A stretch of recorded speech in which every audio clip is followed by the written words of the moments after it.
are you still doing? So I'm still washing the car. You're still washing what car? How many hours will it take you to wash one car? How many hours? Why are you this lazy? If it was finishing 5 cups of rice, you will rush that in 10 minutes. Nonsense.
Where are you going with your daddy's dresses?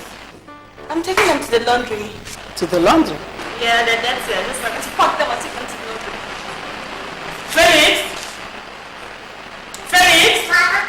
Come here. Now, take those clothes from her. Go and wash them. Did you hear me? Madam, did you say I should wash them? You heard me, or do I have water in my mouth? Oh. But madam, washing of chief's clothes is no longer my duty. I see. So you now give yourself duties? No, Mom, these clothes are too much and too big for him to wash. Let me just take them to the laundry. How much are they going to cost? My friend, shut up and drop those dresses. I said drop them!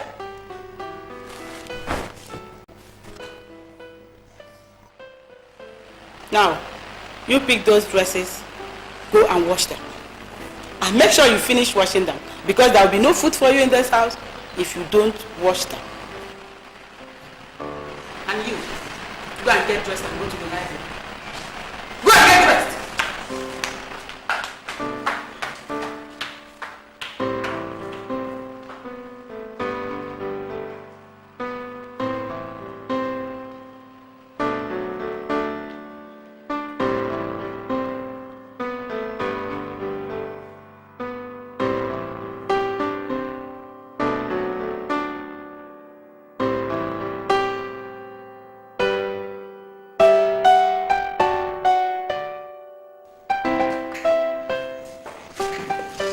Sir, could you please tell me that your name again? I beg your pardon. I forgot what you said before. Could you please tell me your name so I can... You forgot the name that I gave you. So what the hell have you been doing inside that? Are you not telling me I have no right to forget things? No! You have no right. You have no right to forget what I say. Excuse me, sir. This is a corporate office. You have no right to begin to shout here. Now you tell me your name so I can go in there and tell my boss that you are still waiting. Okay. My name is Sir Barnabas Okalibe, the Ewedikan of Wuno, the of Awada. Now go and tell him that I am waiting. Sir, are you a fixer, original? Shut up your mouth! What do you know about SARS and fix and non-fix? There are too many fixers all over the place. Will you shut up? Do I look like my friend? Go inside and talk to your boss. So you hold it. 1 moment. Nonsense. Come on here.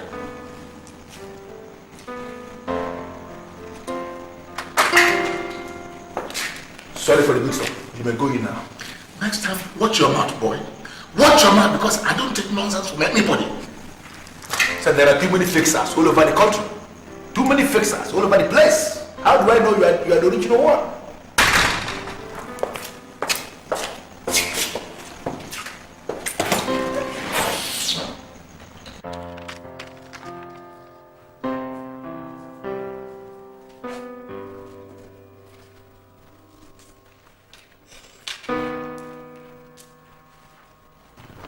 Chief, may I help you?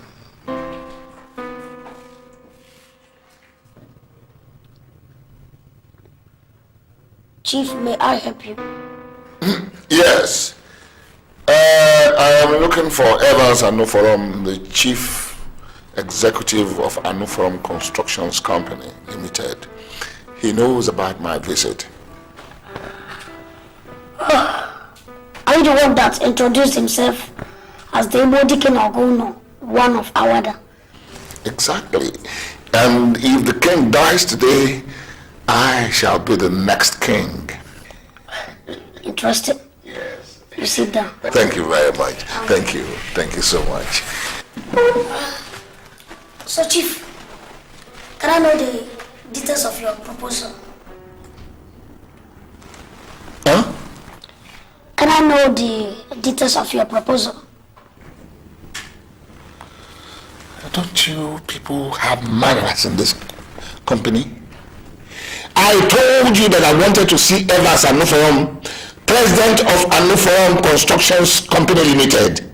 And you are sitting there wanting to know the details of my proposal. Ah, is that how you work here? Chief Imodike, if you're here for business, then you sit down and discuss business. But if you're not here for business, then leave my office. Your office? Your office?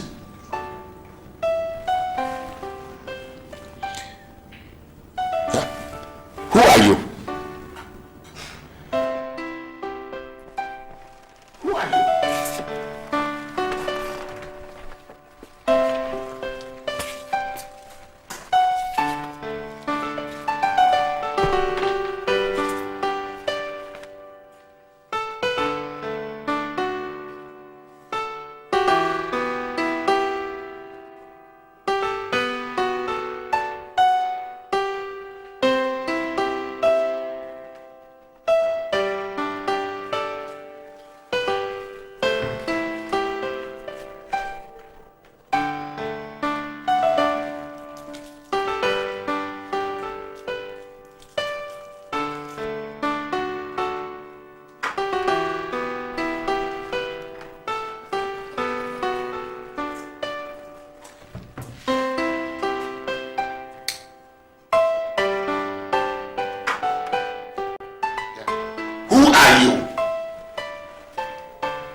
Chief Imodike Ogono, with due respect, I am Evans Anuforum, the Chairman Chief Executive Officer of Anuforum Constructions Limited. If you're here to do business, you sit down and discuss business. But if you're not here for business, that's the door. You are the president? That is impossible. You president? How can you be the president? Who gave you the right to be a president? Who? Who are you? Nonsense.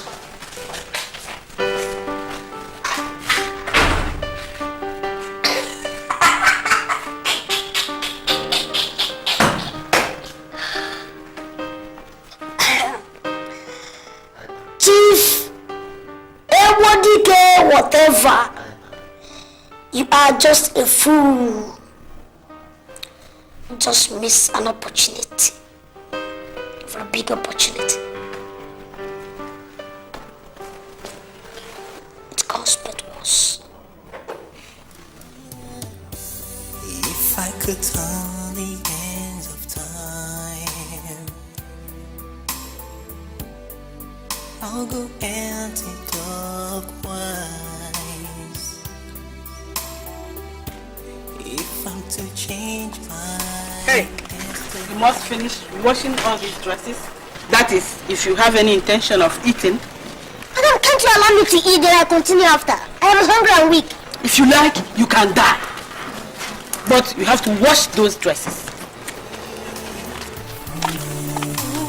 When will the sun shine on me? How the wine storm is spent from calling. Where are you coming from? The library, I went to read.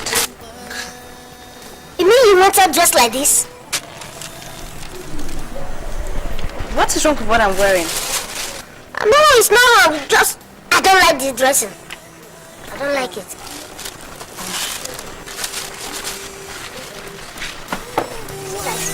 Yeah. Eat what? Chicken. How would you clean your hands?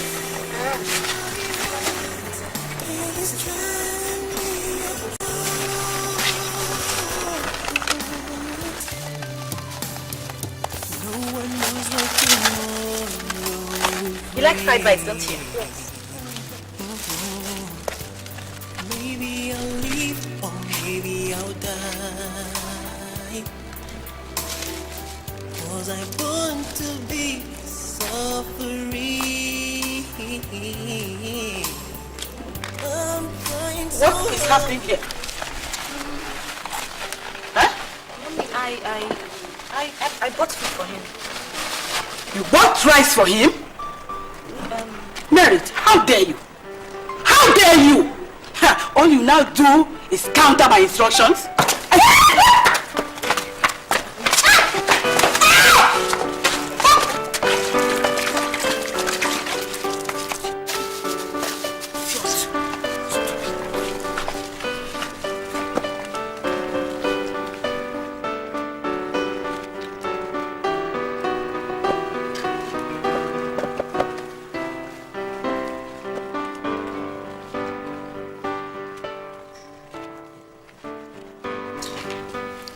To an electric pole.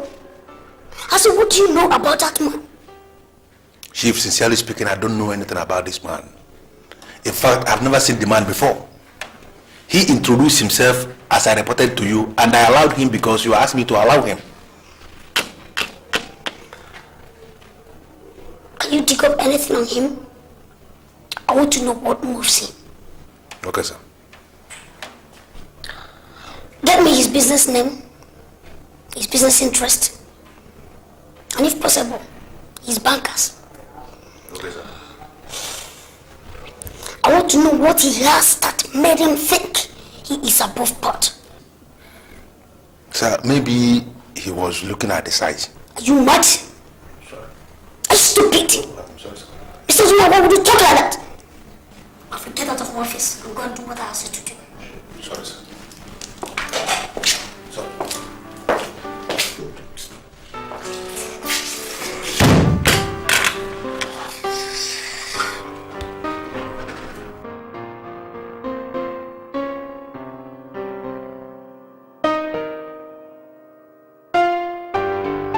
I will never stop blaming you for this unacceptable insult to my person.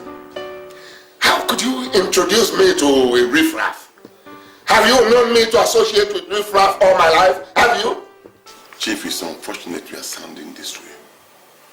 We are talking about a man who has the best construction company in the whole of sub-region. And you are here calling me a riffraff. Chief Aluforo is not a riffraff. Now I'm disappointed. Now listen to me. If you have parted ways with your sound sense of judgment, then exclude those of us who still retain our pride. I have never been this insulted in all my life, waiting for a riffraff. Now, how do you want to go about it if you are not ready to wait? I will go to another company. Do you understand? If you have been boxed up into a corner and have no other choice but a from construction company, then that's your business. I am not boxed up into a corner. I have options. So many options. Everybody come. Everybody. and you are bossed up and things did not turn out the way it's supposed to be, don't blame me. Don't blame me. What kind of a man is this?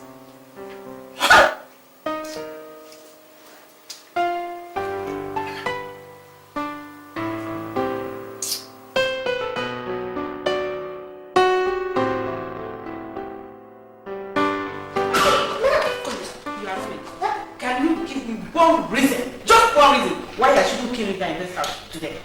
Madam, I am sorry. It was Merit that bought the rice for me. Will you shut up, idiot? But I asked you never to think about any food until you have finished washing everything. Why did you touch the rice? I was hungry. You I would have died if not that the food arrived. You would have died? Yes. Huh? Merit, please let me talk to your mother. Tell her that you gave me the pack of rice. Mom! But don't tell me it's because of rice that you're flocking over me. Stupid idiot. If you don't shut that mouth up, I'm going to shut it up for you. Idiot. Come on, you. What's going on here? Rice.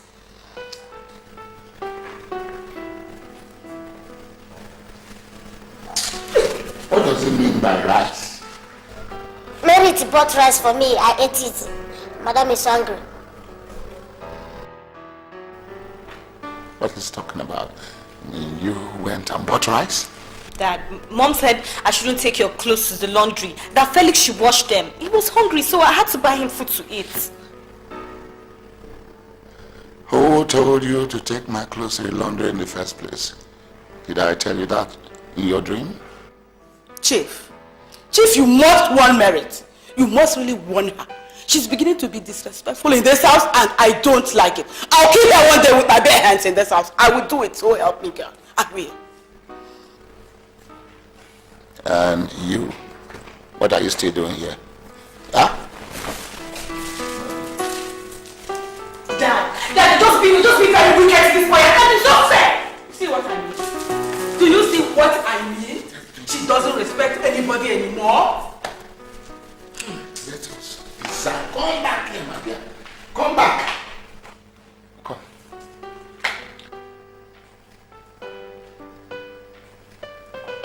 We have to design a new punishment for that boy.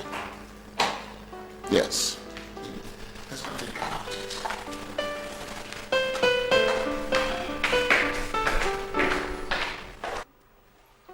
There is nothing to worry about a boy now. He has this delusion of grandeur, and that thing is affecting his business. Isheduru, to forget that man is absolutely impossible. He got my boss seriously angry, and now he wants me to dig up any available information on him, and that's why I'm here. What is about a boy that will bother your boss? He is my friend. And he has this bossy attitude that makes him believe that everybody must be under him. He's your friend, right? Could you tell me how many companies has he got in this country we live? How many companies? Look, he has one sick company that is trying to survive. I don't know. So why was he talking nonsense? Now you tell me again, that company, that sick company, is that company into construction? Donald, Egwedikenogu is into so many things. Jack of all trade and master of nothing. What was actually prompting that man to be talking nonsense to my boss? Do you know what, Isheduru? You must make yourself available in my boss's office tomorrow to come and explain things to him. Because he's very angry with you for introducing such a character to his office. Has it got to that? Of course, it has gotten to that. I did that in good faith. I never knew the man is a non-entity. He is a complete non-entity. Do you know what he was telling my boss? Your so-called friend was standing in my boss's office and was telling him, he was asking him, who gave you the right to establish a company? Who gave you the right to say you are the president of a company? Inside the man's office, your so-called friend. You must make yourself available because my boss is very angry or he fall out with you and you know the consequences of that. Please, try to explain my position to your boss. I never knew this man is like this. Anyway, I will come tomorrow. I will straighten it out with your boss. We are surprised. You know, we do wonder how you could become friendly with such a man. You are calling him your friend. And now you are telling us he's nothing. Why was he talking nonsense to my boss? Explain to him my position on that. Please.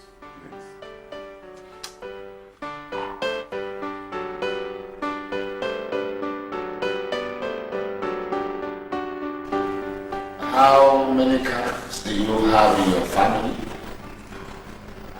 No, sir. Is there any laundry in your village? No, sir.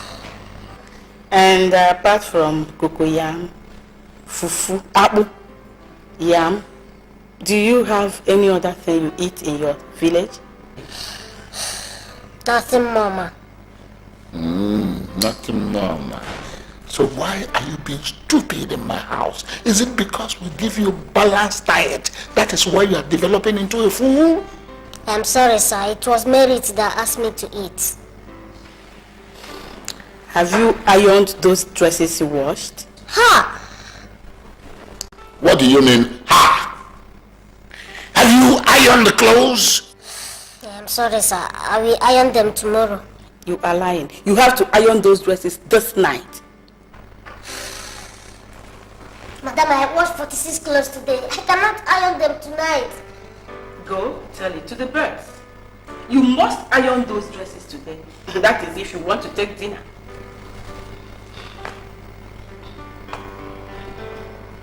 What are you still doing here?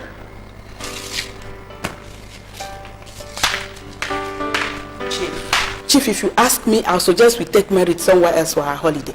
She's beginning to attach herself so much to this boy, and I don't like it.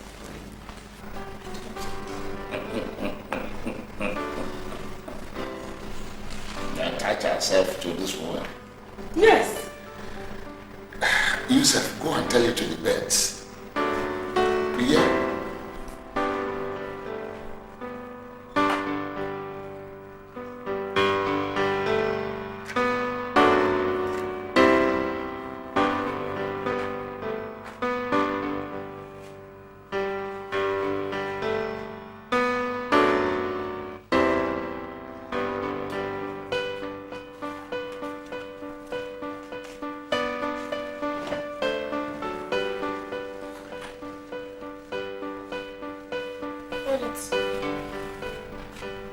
Do you know your mother used to like me? But I don't know why she hates me now. Felix, how could you say such a thing? Apart from the rice you bought for me in the afternoon, which I was not even allowed to eat well, I've not eaten any other thing. Why? Are you not hungry? As I'm standing here, I'm shaking. My whole body is moving. But your mother said I will not eat anything until I'm through with this. In fact, you know the implication. No food for me tonight. Your father castigated me. He said I'm a bushman from Akama. That we don't have anything, that we are nothing. But I know in Akama we have excess food. In fact, it has never been reported that anybody died of hunger in Akama. It's okay, Felix, stop. Alright? Stop. I'll get you something to eat, okay? Alright, just take this, okay? Finish this up and get something to eat, alright?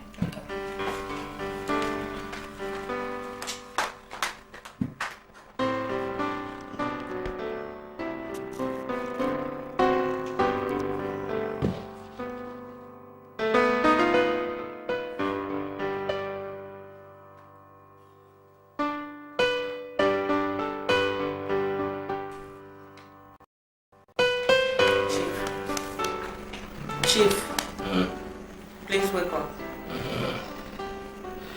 Wake up, Chief. What is it now? Let me see. Please, sit up. Sit up. What is the matter? Chief, Yes. are you willing to comment on the issue I raised? Oh, see,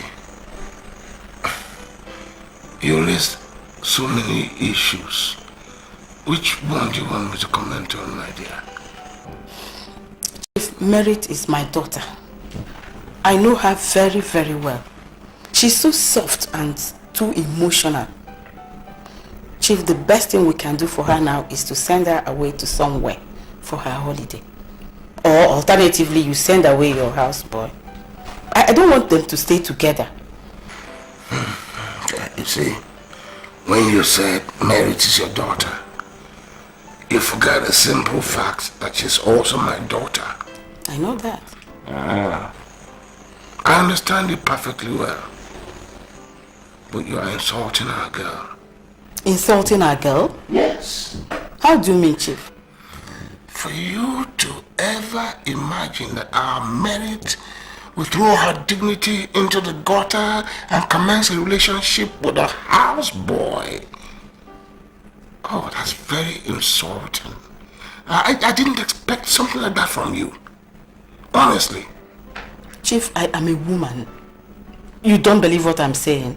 I don't believe you. You see, you don't even know the girl you have. That girl has the heart of my mom. You see, my mom was so good that she would give her dinner away to even a stranger and go to bed hungry. Please, if you have anything better to talk about to me, please, then we'll talk. We'll daylight. Don't wake me up in the middle of the night and begin to tell me stories of... Oh, man, let me sleep. I'll not play tomorrow.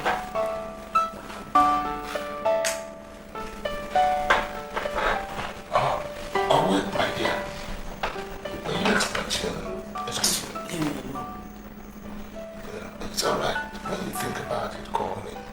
When women wake up in the middle of the night to talk to their husbands, they have some hidden agenda. Please, you said you want to sleep. Please. Yes. It's all right. Merit, you don't know how you have just saved the soul. I would have died of starvation. Oh, you won't die, Felix, okay? I'll just hurry up so that I can take the plate away before my mom comes out. Okay. Now drink some more now. Yeah. You okay? Yeah. Are you okay? Yeah. You're sure? So hurry up and finish up, eh? Thank you.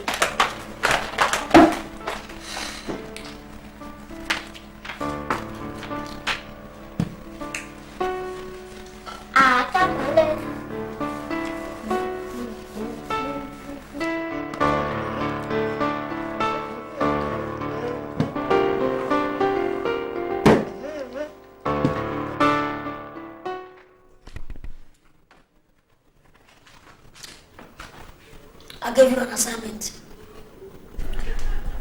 I charge you to dig up all available information on that man that came here to undermine my capability. Now tell me, what did you find out? Chief, as you know already, it was Ishieduru, our friend, who directed him to come and meet you. There is this Asian company that supplies him cement and rod. The man has a trading company.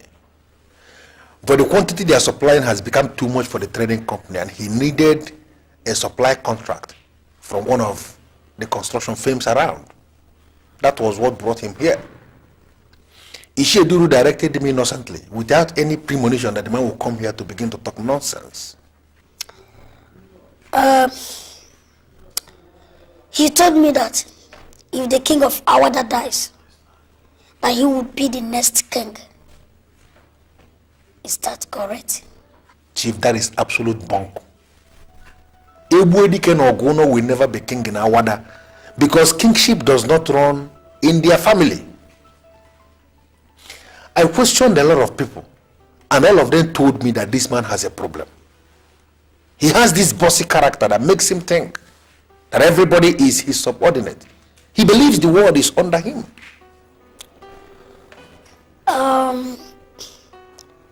You said you questioned some people and they said things about him. Yes, sir. Now tell me, do you think that man worth up to 1 billion naira? Chief, if you will listen to me, the best thing we can do is to ignore this man. He is suffering from delusions of grandeur. Isheduru, our friend, is not worth even half a billion. And yet, Isheduru is richer than this man. So he is not worth up to 1 billion naira. And he came to my office to talk to me with such impunity. Chief, I wouldn't want you to become angry. But let us ignore this man. Let us face our business. Please. Mr. Donald. Sir.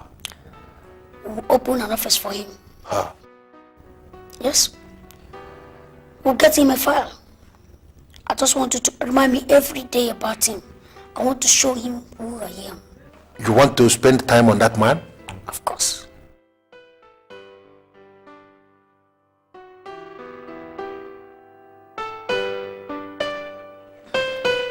You see, the problem with you is that you think you know everything. A little while you begin to shout. But there's something you must know. That the older cook has more broken utensils than the new one. Mom, I don't understand what you just said. If I must understand you, then you must speak to me with some level of lucidity. I'm not a man that you should be talking to with proverbs.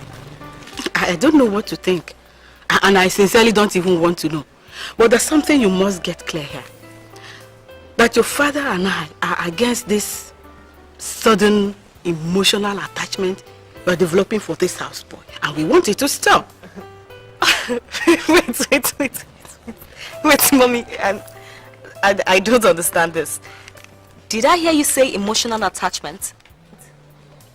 What do you mean by that? Listen, the family name that is hanging on your neck is a very powerful one. And you have a sacred duty to everly protect that name. For God's sake, you have no reason feeling anything for a man your father and I do not sanction. Not to talk of a common houseboy. Merit. Are you using your brain at all? Mom, you're beginning to insult me and I don't like it at all. How can you think of such a thing? That I'm developing an emotional attachment for Felix? Oh, come on, Mom. Come on. Give me some credit here. Sweetheart, are you telling me that you see him as a houseboy just as he is? Mommy, that is not what I'm saying. Okay? And I don't want to go into it. But there's one thing you must understand. I cannot stand by and watch somebody go hungry when I could easily give him food. And if that is what you take as emotional attachment, I'm sorry. There's nothing I can do about it. That's my girl. You're not talking like my father. No, Mom. I'm not talking like your father. I'm talking like my father. Sweetheart, you're getting it all wrong. All I mean is that you are now talking sense. Wait, but Mommy, wait. How could you just imagine such a thing? Me? Felix? It's okay. I hope Daddy has not said anything about it. I hope you just not told him anything. It's okay. Felix! Felix! Felix! Sir? Yeah. Is this one of the clothes you washed yesterday? Yes, sir. I washed and ironed it. Good. Where is the money? Money? Yes. Which money, sir? Am I the one you are asking that stupid question? I'm sorry, sir. I don't understand what you meant by where is the money. Ah, all right. I forgot $4,000 in this jumper. So where is the money? So I did not see even a damaged naira inside any of the clothes I washed. You must be crazy to tell me that $4,000 will disappear into thin air just like that. Huh? From this jumper. Huh? Sir, maybe you ask Mary. She was the one that brought down the clothes. I did not see any money in it. Come here. Let's go. Come with me. Come with me.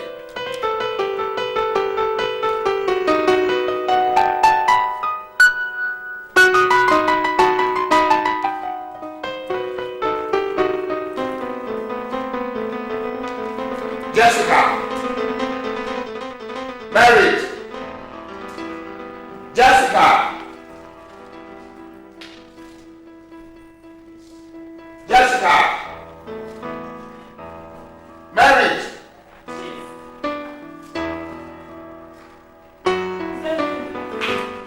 Come. What happened to the $4,000 that I forgot in this jumper? $4,000. Yes. $4,000. Felix, what is the $4,000? I did not see any money.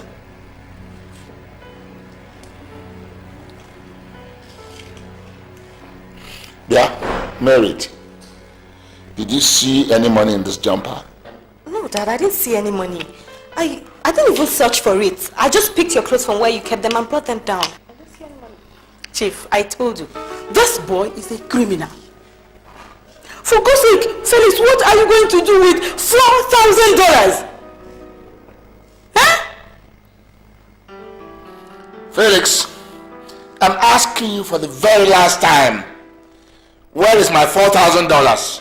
Please, sir, I can swear with my life. I did not see any money. Yeah, shut up! Swear with what useless life you have? Swear with what? You are a liar! Liar, criminal! You are driving me with my $4,000?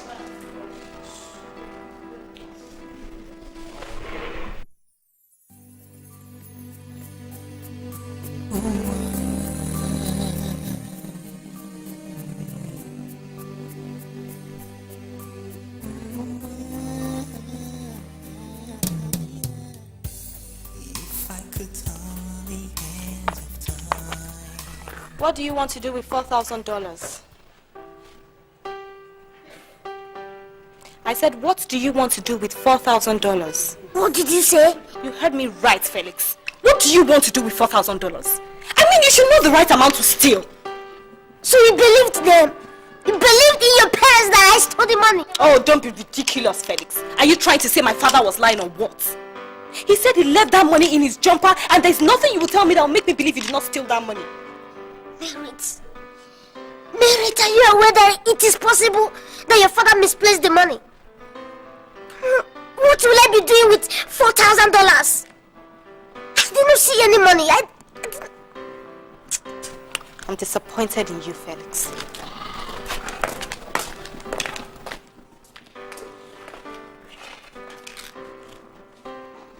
I suddenly became alone. Nobody believes in me. They now see me as a thief. Even merit. Even merit.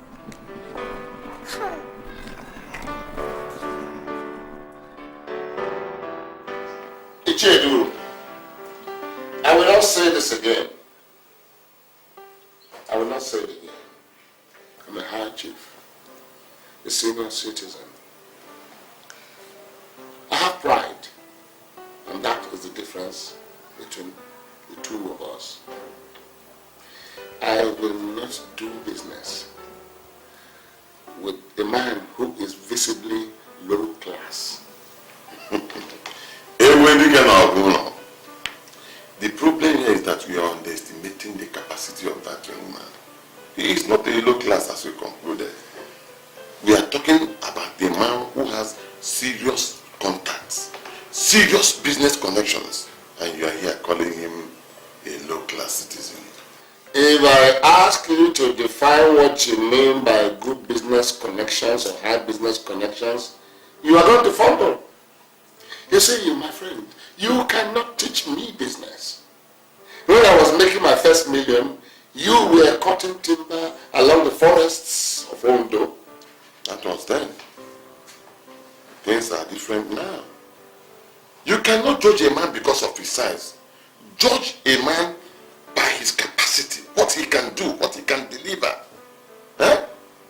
Events and form can change the face of your business. Humble yourself before you. Enough of that nonsense. Enough of the nonsense. Are you ever under any illusion that you and I are of the same category? Listen, Ichedu, if you want to humiliate yourself, in the name of humility, go ahead and do so. But do not pull me along with you.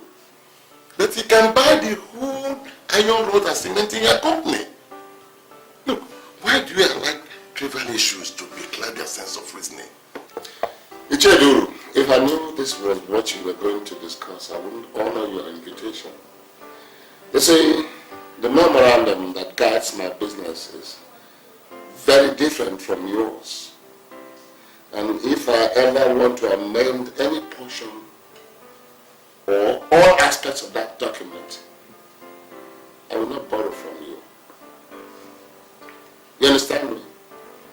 From now on, let me tell you, do not poke your nose into my business again. Humble yourself before that young man and let him change the face of your business. Listen, go ahead and humiliate yourself, but don't take me along with you. Okay? Right. All right. So ladies, I want to continue with my lecture, okay? There are two categories of rainmakers. There are some group of rainmakers. On the one side, you have a group of rainmakers that can only make rain during the rainy season. Personally, I call them pseudo rainmakers because as far as I'm concerned, they are not rainmakers. But on the other side, you have another group of rainmakers that have the capacity to invoke heavy rain to fall even at the heart of dry season. They are the original rainmakers. Do you know, Mr. Donald, you have spent the better part of this evening talking about the rainmaker. We are lost. What do you mean by the rainmaker? Do you know I am guided in my spirit to assert that I am staying with ladies of extraordinary class tonight? Listen to me. Meeting new friends is one of the most permanent things in life. I have come to take you to my boss, who is the youngest boss in the world. In as much as we have rainmakers scattered all over the place, even in Europe, in Africa, in Asia, in America, all over the place. But I am talking about the king of all the rainmakers.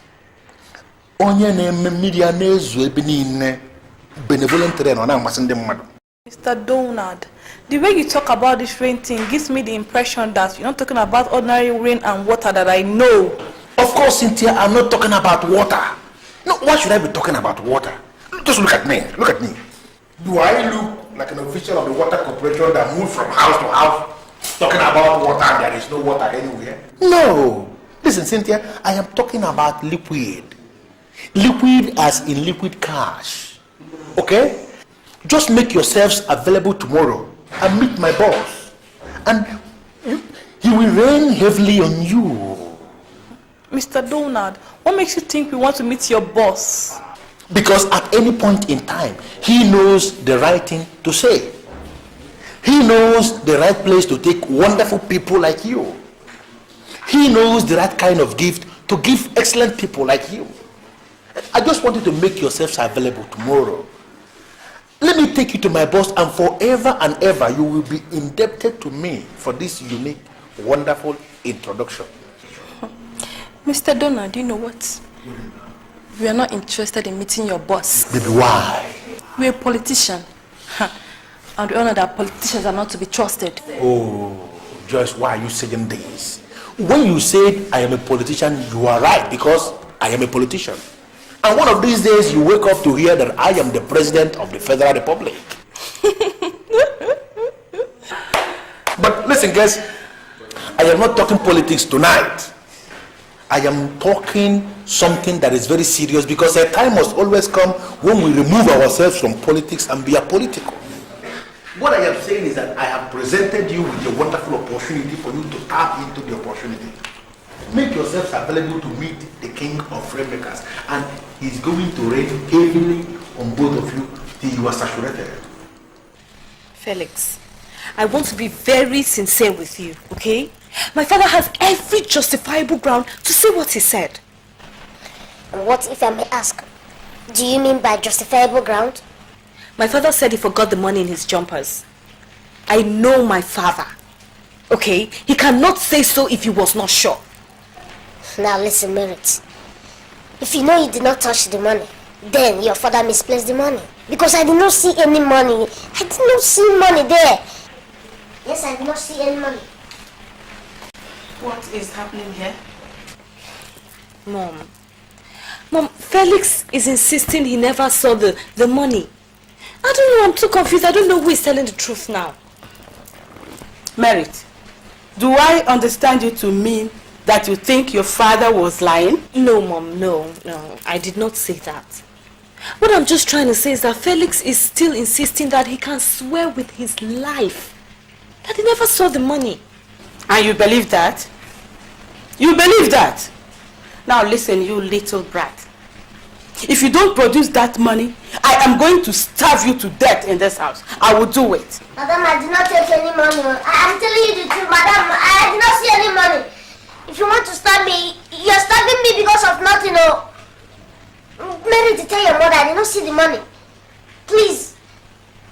Can I just take your father's money like that? I did not.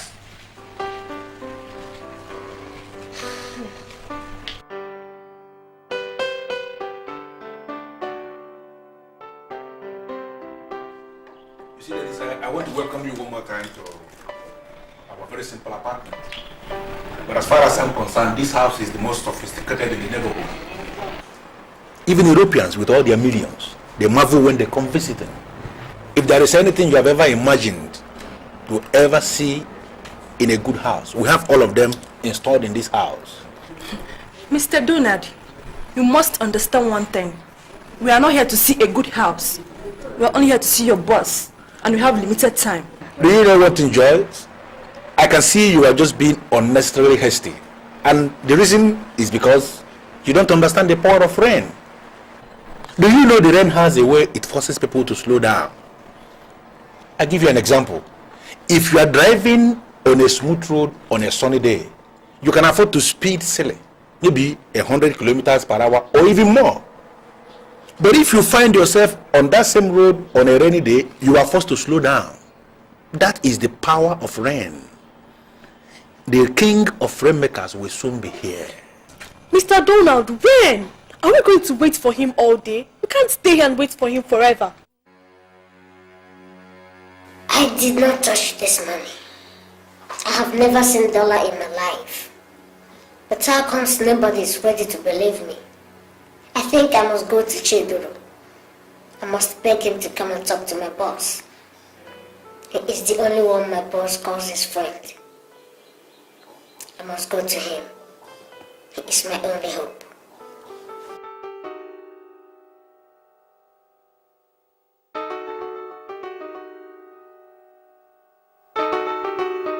Yes, I'm listening. Yeah, if you expect me to be in America tomorrow, yeah, I'm gonna be there. But I believe you can still do the business without my presence. Oh yes, Mr. Woodwood, don't worry. Okay. I'll wire $250,000 into your Switzerland account tomorrow. Yes, just call your account officer to confirm that by 12 noon. Of course. Yeah, it's possible. Yes, because I'm going to do that through my Swiss account. Oh yeah, Mr. Winterwood, you don't need to thank me. You know I love doing this kind of business. Yes. No problem. Once you cooperate with me, yeah, I'm gonna get you more responsibilities. I will do that. I'll give you more responsibilities, okay? All right. Regards to your family. Yeah, everybody. No problem. All right. The rainmaker himself. Only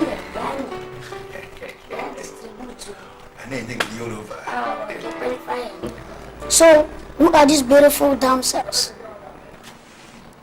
This is Joyce and this is Vera. They are the beautiful babes I have invited for your large entertainment. Beautiful ladies in the house, here comes Evans Anuforum, the President and Chief Executive Officer of Anuforum Constructions Limited. As we are looking at him, he is the king of rainmakers. Beautiful young ladies, please excuse me. Just 1 minute. Mr. Donald, let me see. Inside? Of course. Oh.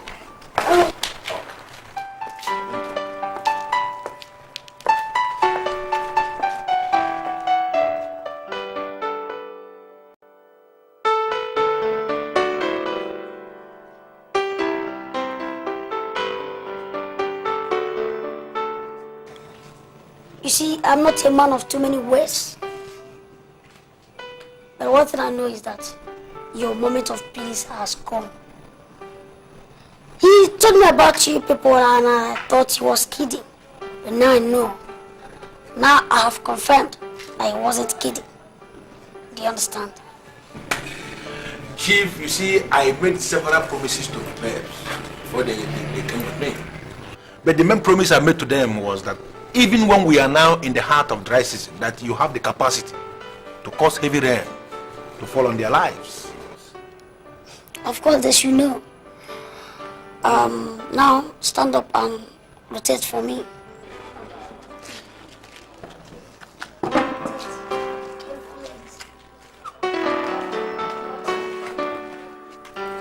again one more time.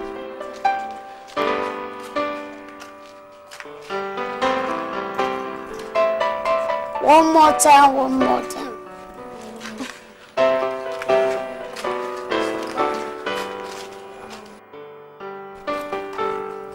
Sit down, sit down.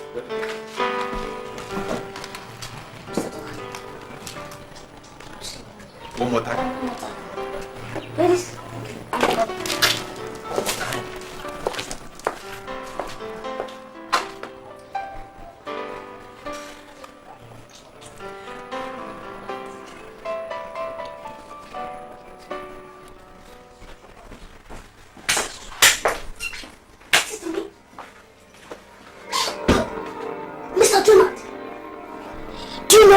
A fool, Mr. Donald. Ah! Nobody has ever said that before. But if you say I am a fool, that means I'm a fool. Look at me. Do I look like a spiff? Eh? No, just take a good look at me. Do I look like a spiff? What did you bring the two for me? Oh, I got it. Attention of my master. Too much stamina. Now I have to go to the campus and I will get you 10 more girls. 10 more. The money side again, ma. Eh? I'm saying that the two you brought are too many and you're talking about bringing more. Are you out of your mind? God, oh, Jesus Christ. I'm sorry. Sorry, sir. Jesus Christ. Vera, my dear, I don't know what to think, but I don't like that guy. Why? How could he explain his words? He's so young and has all this money. No, I'm not comfortable at all. Choice, you are still living in the dark. And you're talking about the present world, where people make millions of naira just in few hours by buying and selling stocks. We're talking of a guy here who is comfortable and he has money. That's strange, Joe. Vera. You know what? You better go out here and take that yellow pawpaw and leave that black and more matured one for me. Do you understand? I should go and take Vera. I don't know what you call her. Go and take that small one, that yellow pawpaw, and leave the more matured, bigger black one for me. Do you understand? Okay, sir. Okay, sir. But, sir, before I take her, are you still going to cause your rent to fall on her? Don't you know me again? Of course, I'm the rainmaker. In abundance. Anenye. Bashama.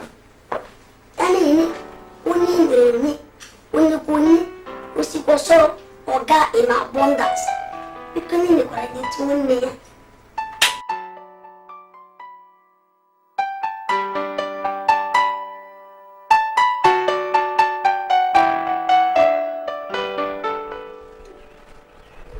You know the only reason why I tolerate you because you are in a chain. Ordinarily, I would have kicked your ass since. You cannot deal with me if you believe that I'm an Ichie. If I'm an Ichie, then I am the only person who can talk to you, because I cannot sit down and watch things go wrong. What do you call wrong? What do you call wrong?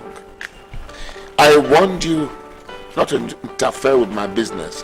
What are you doing now? You're now interfering with my family. What is wrong with you? What's your problem? Chief, how can you accuse a man without an evidence? What man? Accusing what man? How do you know there's no evidence? Chief, that boy can swear with anything, even his life, that he did not touch your money. Why don't you believe him for a change? So, it's his word against mine where you are. Let me warn you. Let me warn you for the last time. Do not interfere with my business or my family again. You understand me? And that is fine now this time. Mind your own business. I don't come to run your house for you. Listen, I am the only person who can tell you the truth. If others don't, I will tell you the truth. What truth are you telling me between me and my houseboy? What the hell is wrong with you? You call yourself an Ichie? That boy did not steal your money. You're accusing him. Why don't you take him over? That boy did not steal money. Do you live in my house? What do you know about my house?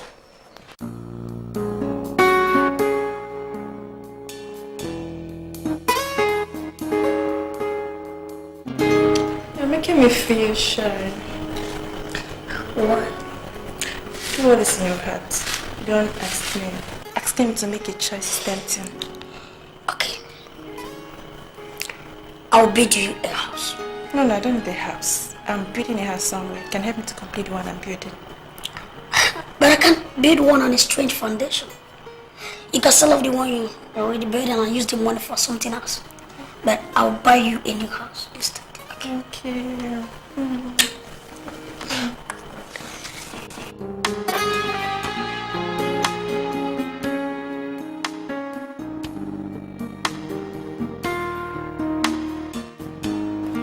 There's no point staying in Chief Akalibe's house and starving to death. Though I am not sure of my next step in life. But any step is better than staying in the house where one is not wanted. I will stay here and see what will become of my life.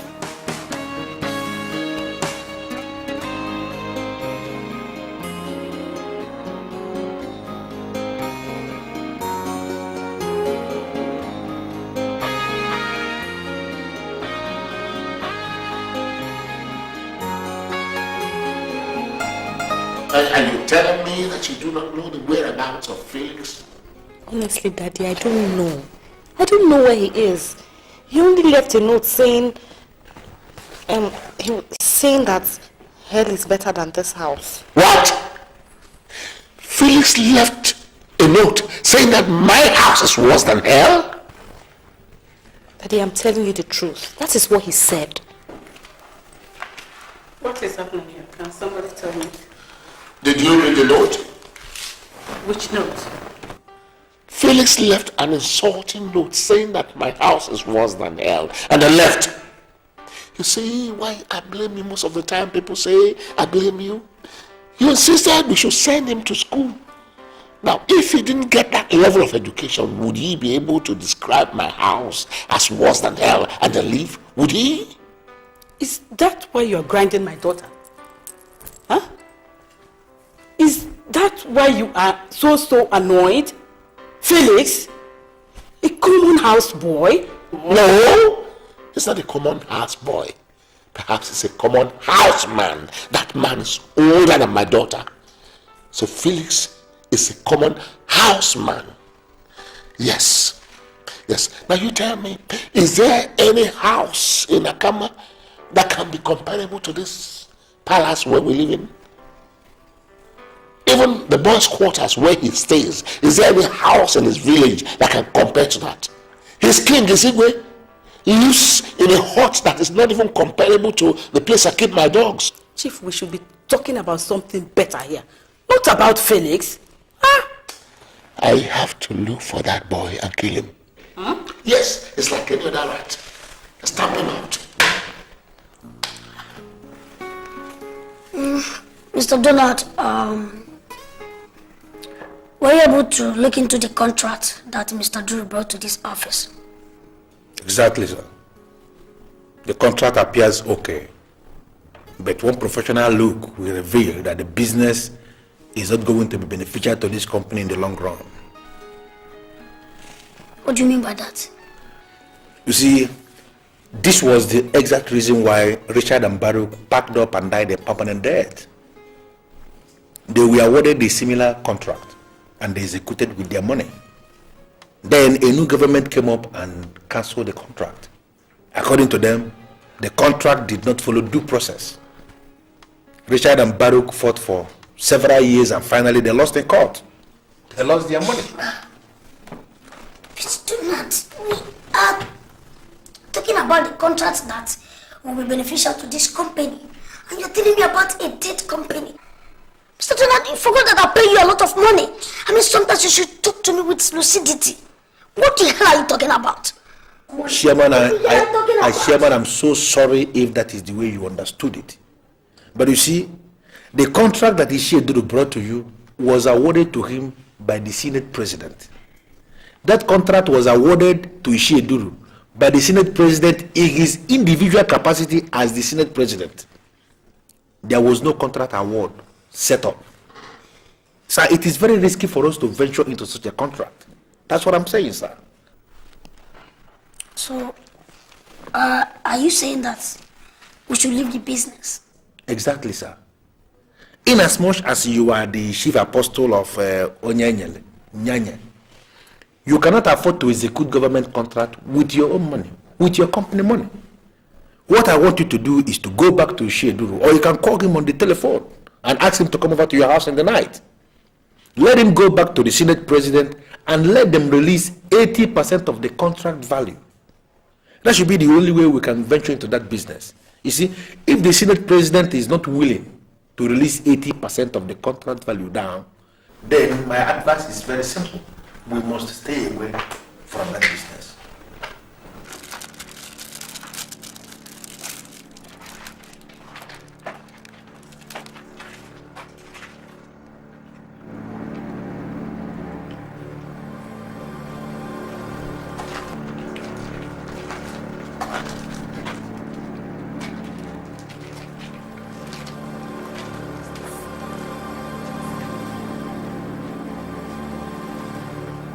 Excuse me, who are you and what are you doing in your house? Yes, can I help you? I said this is my house and what are you doing here? A house is never your own until you occupy it. So a person who is occupying any house at any point in time is the owner of the house. So I am the owner of this place. And what do you mean by what you just said now? I hope you understand English. Did you hear me? You didn't hear what I said? Now go, go. This is unbelievable.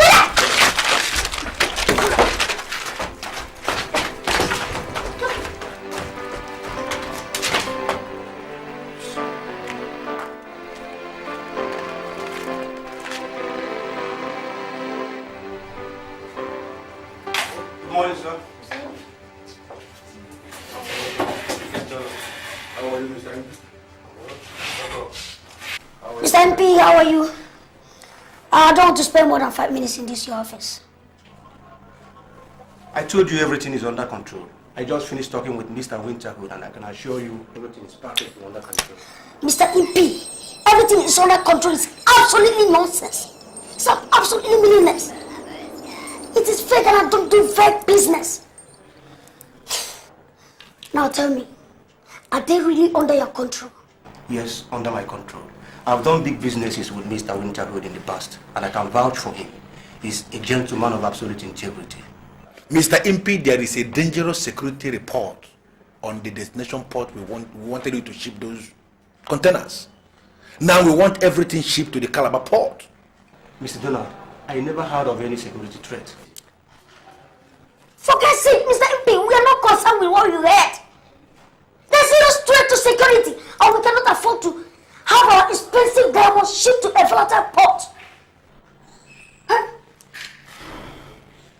And what are you thinking, Mr. MP? This is going to cost us some extra money. The containers are already on the high sea to Africa, and to reroute a ship is never an easy task. Mr. MP, you have to do your job. I'm ready to pay anything. Just make sure those things are discharged through Calabar Port. Do you understand me? Okay.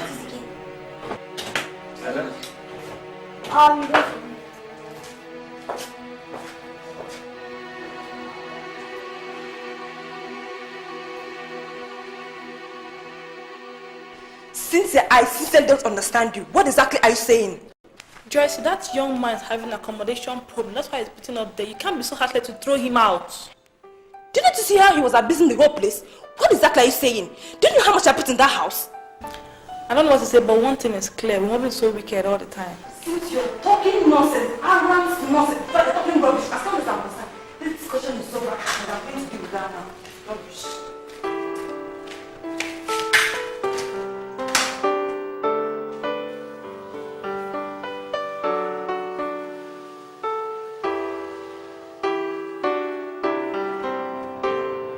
What do you say? Do you say you want to buy maize? Yes, I want to buy corn. Okay.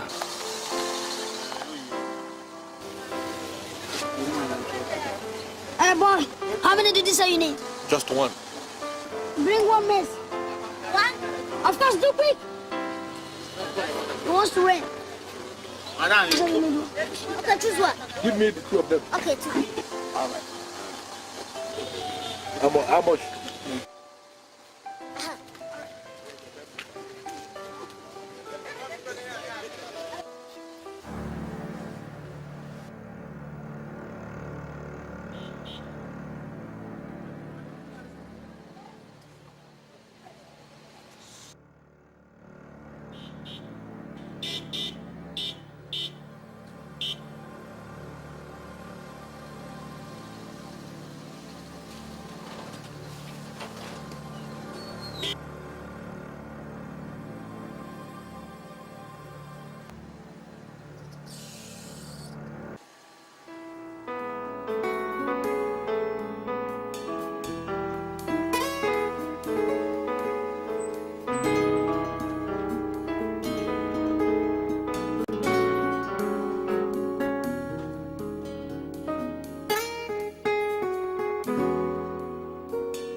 Joyce, what exactly do you want?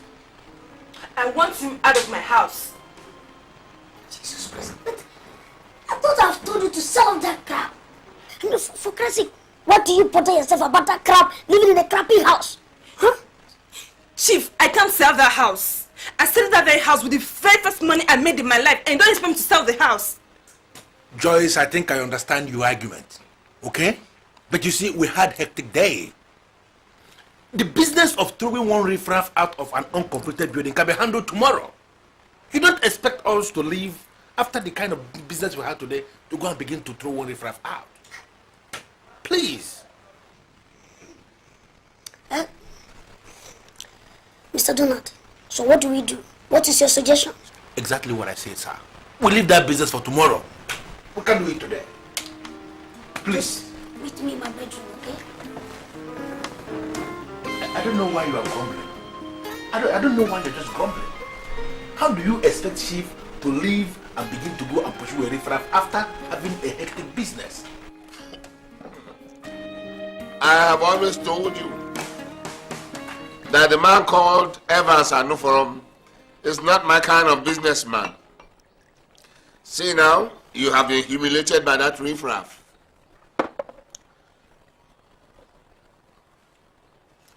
Ebwedike. Yes, my friend, cheers. Yes. Let us forget that man and do business. The Senate President himself gave me this contract in appreciation for what I did for him. The fear that the money may not be paid is not there because I know him. Please, I'm begging for your understanding. Let us do this business. It's alright, we're friends, and friends do business together. So how much are you expecting me to provide? The contract value is 880 million. But if we can provide 520 million, that is 50% from you, 50% from me. We're into business. If you ask me, that's a good deal. Everybody can go. Thank you very much. Yeah. Good idea. I mean,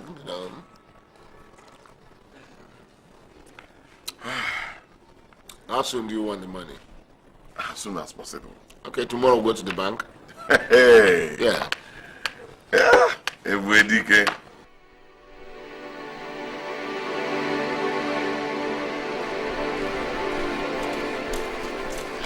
It's the one. I went back to my house. Good afternoon, sir.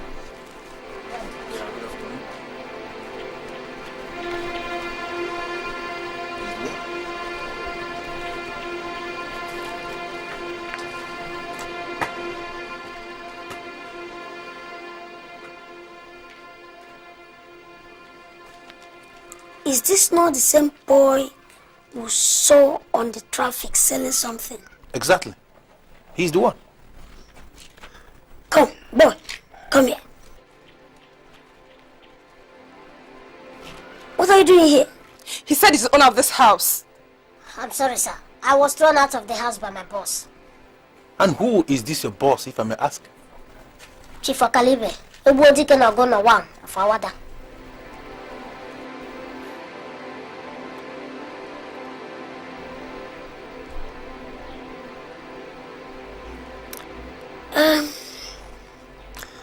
What did you do that made him throw you out of his house? I did nothing. They conspired against me to starve me to death. And I had no choice than to run away.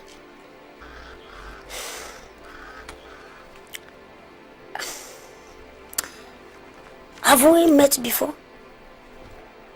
No. Do you know me? No.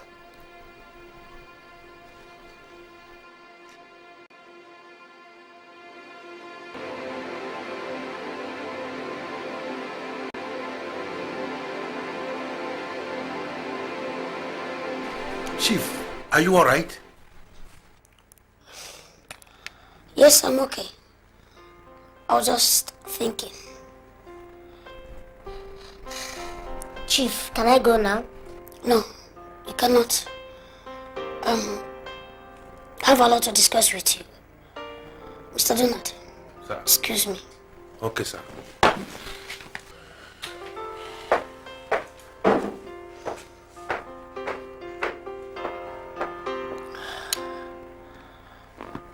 I want you to tell me the truth. Don't lie to me. But I did not steal the money.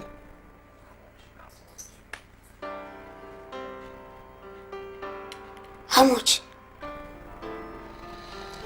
They said I stole $4,000. But up to this moment, I've never set my eyes on dollars. All the sincere people that came across me will tell you that I don't lie. Are you from Akama? Yes, I am from Akama. But I've lived in the city for so long.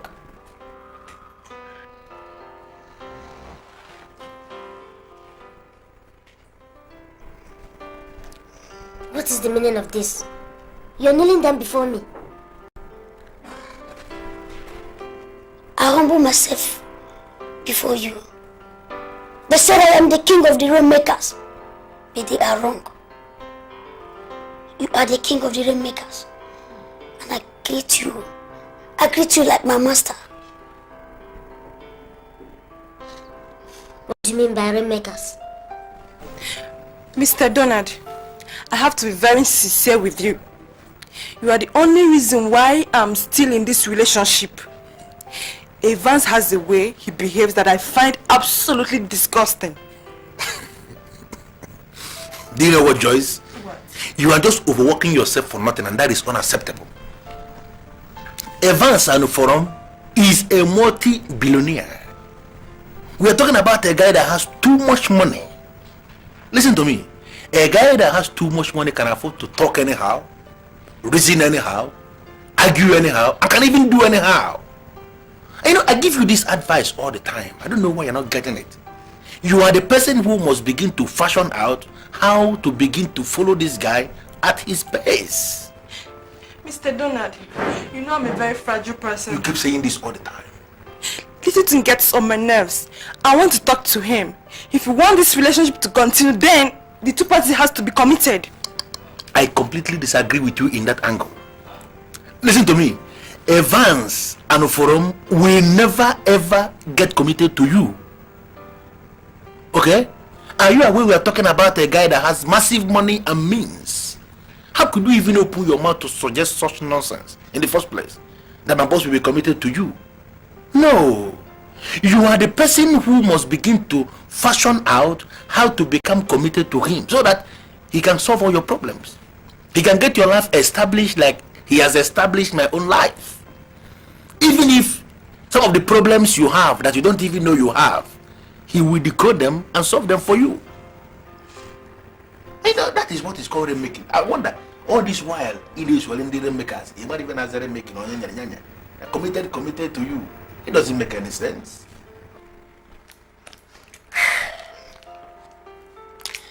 It is 100% true that we are not brothers. It has been established that I am not from Akama like you. Of course you know. But the truth of the matter is that you are more than a brother to me. Yes. I have searched and searched and searched everywhere for you for years. That is why I am most delighted finding you at last. You are leaving me confused. You had already said you are nothing without me. And now you said you are delighted finding me.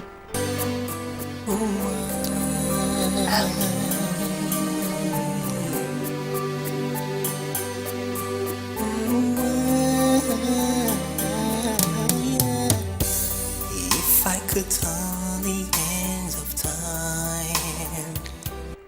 You are the king of the rainmakers. Yes, the original rainmaker. I've just been at it.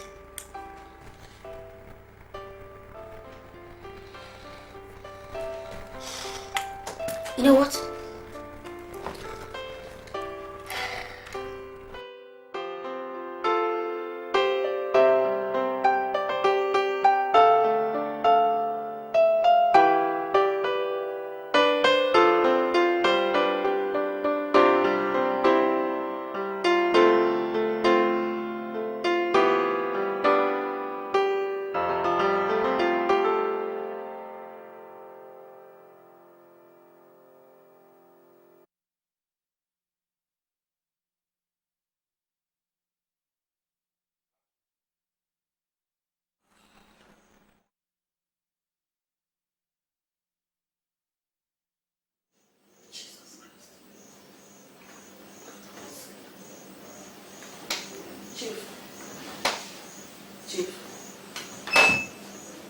Chief, what is it?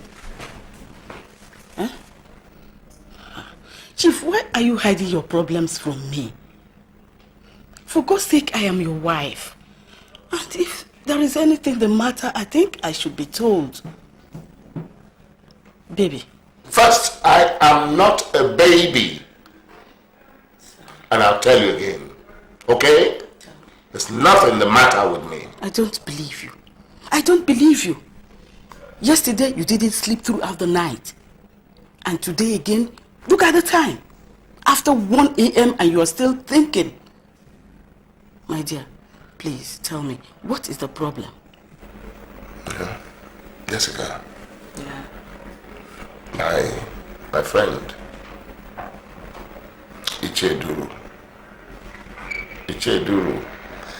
Icheduru got me involved in a contract. And I invested a sum of 300 million naira. And as I'm talking to you right now, it seems that I've lost all my money. Jesus Christ, impossible. How can you lose such a huge amount of money?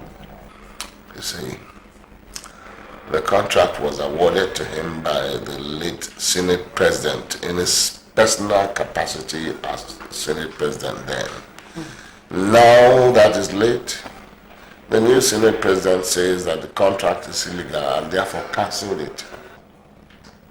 Chief, do you have any document to suggest you invested such a huge amount of money? What are you talking about? What kind of document? What is wrong with you? What kind of question is that? I have to ask you so that Ask you me know. what? You know what? So that you do what? Huh? This is the problem. That's why I've been keeping my problems to myself. It's okay. What kind of question? You want... Chief, it's okay. I'm sorry. It's okay.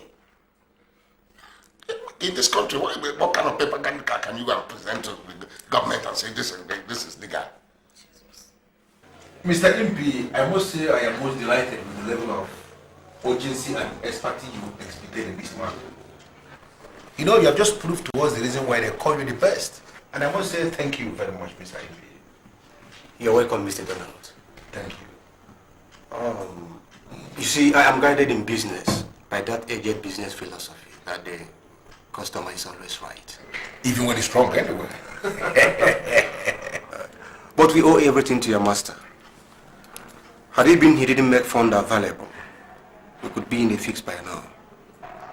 Actually, Mr. MP, my boss is looking for a company to buy. And you happen to be the only company consultant we trust. And that's why I'm here.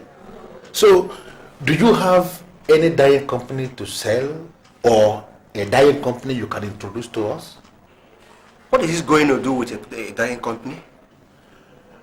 Actually, he is buying the company for his new friend, one Felix.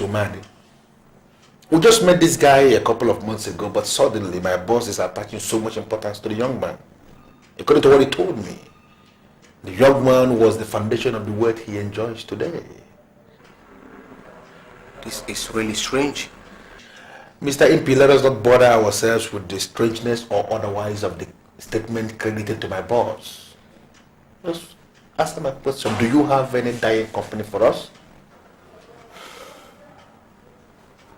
Have you tried Richard and Barry's construction? Oh my goodness. Mr. MP, how could you suggest Richard and Barracks? Are you telling me you don't know the difference between a dying company and the one that is dead already? We are not looking for a dead company, Mr. MP. We are looking for a dying company we can rejuvenate. That company you mentioned, Richard and Barracks, as far as I'm concerned, is a dead company. No, you're wrong. Richard and Baruch is not as dead as you think. And what makes you think so? That company was just destroyed by bad decisions from the management circle. But up till tomorrow, he still enjoys and commands a very good, strong will. If experts like you take up that company and run it within a space of time, believe you me, it will bounce back to reckoning. Goodwill. Do you know, I never thought of this goodwill and goodwill you just raised. But I have always been under the impression that Richard and Barrett is a dead company. Dead company. Evans, do you know I am still dumbfounded? I am still surprised. I already know that I will not be a housewife forever. But in my wildest dreams, I never ever imagined that I am going to become suddenly rich. Rich? Look at me now. No, you are not rich. Rather, you are super rich. You can say that again. Do you know that in my own case, the money was just coming. At the time, I thought it was a joke. Because the money was just coming from every angle. But kudos to my man, my manager, Mr. Donald. That guy is an expert. That's another thing. Do you know as I'm talking to you now? As I'm talking to you now, I don't know the next thing to do. When it comes to management, man, I don't know anything to do at all. In fact, I don't know how I'm going to manage that company because the money is too much. I'm looking stupid. Look at me. What you need to do is to sit down and make the rent. You give and give. Oh. I have been giving. I've been giving all this while. Look at me. I am looking stupid. I know, don't look stupid because I've been giving. In fact, I'm a giver. Don't throw it.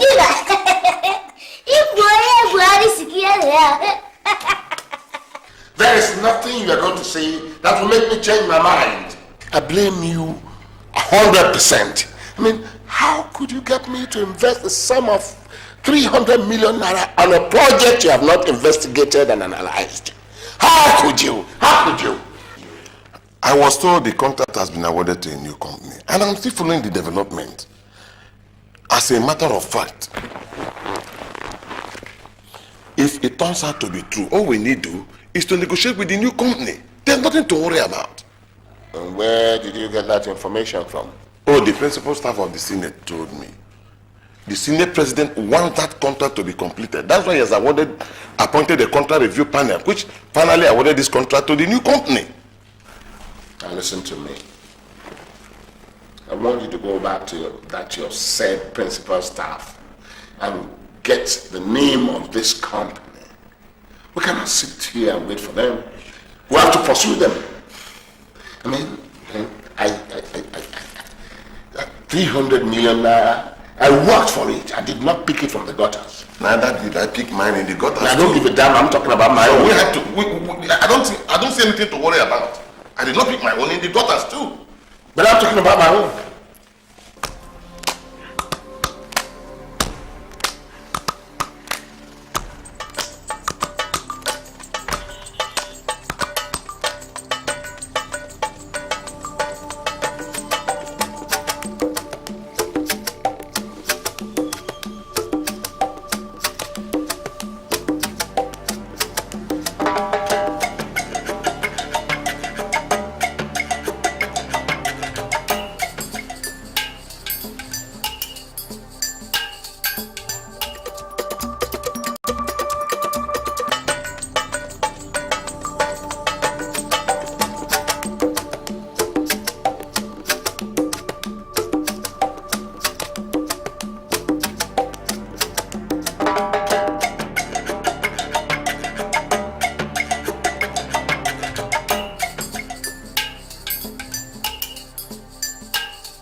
You're now a rich man. Marriage, look at me.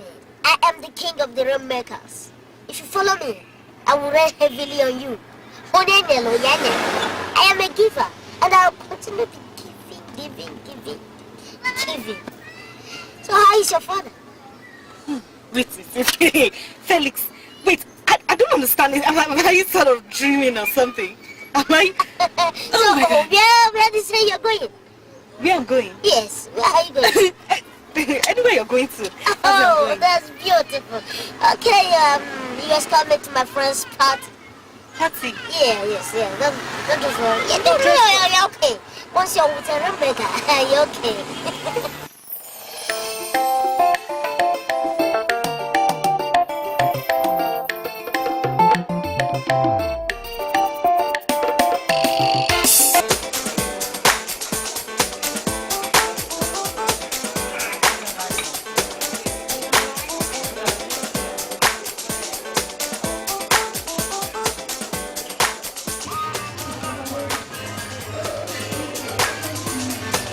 Ladies and gentlemen in the house, I want to welcome you once again to the Midas party ever organized in this city.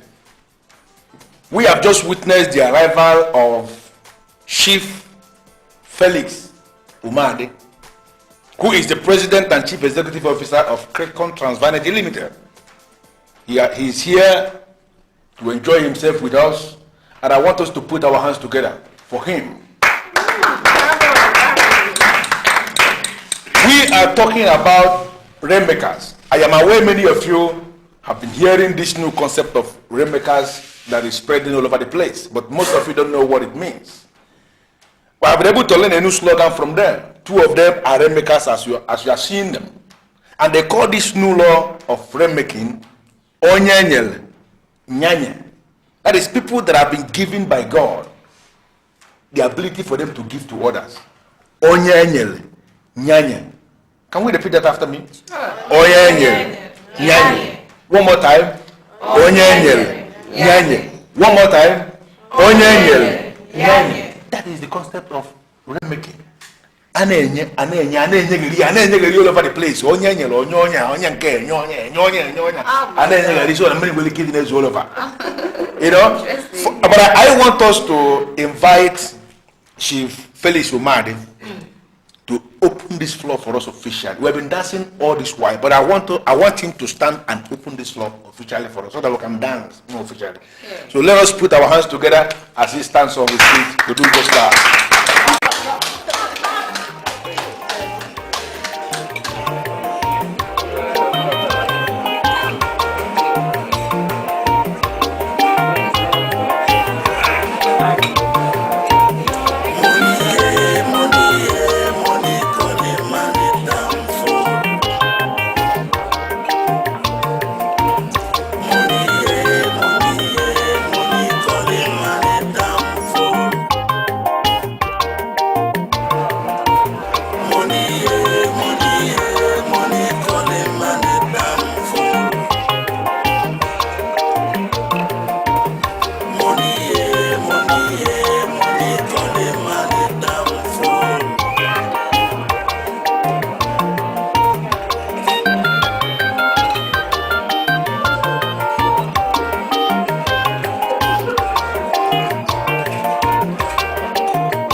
So, who is this beautiful girl that you're sampling around? This is Merit, the daughter of my ex-boss, Chief Okalibe, the political organ of one of our other. But Merit, this is my good friend, Evans and Forum, the international president and the Forum group of companies. Very good friend of mine. My pleasure. How are you? I'm fine, thank you. Yeah, you see, I came in contact with your dad only once. Yeah, but he left a very negative impression about his person. But you don't need to worry. You are welcome. Yeah, this is my childhood friend. You don't know, but he is the international president of Crecom Tranvanity Limited. In concrete term, he is my boss. So, Enjoy yourself. you wish to enjoy yourself. Let me go pick one of the things, okay? Alright, well, we'll soon be going. No. Oh, you go for me, okay? Okay. You have not called me in 2 days, and your telephone has not been available. Okay? I came to find out what you found out from your source, the principal staff of the Senate. My contact told me it's not a new company per se. Actually, an investor bought the Comatos Richard and Barak Limited and renamed it Crecon Transvanity Limited. They are the one handling the new contract. Crecom Transvanity Limited. Yes. I have never heard of that company before. Oh, it's a new one. Do you know the name of the owner or the names of the owners of Crecom Transvanity Limited? I was told the owner is a very rich man with international connections. Very rich. We'll find out who he is. Find out.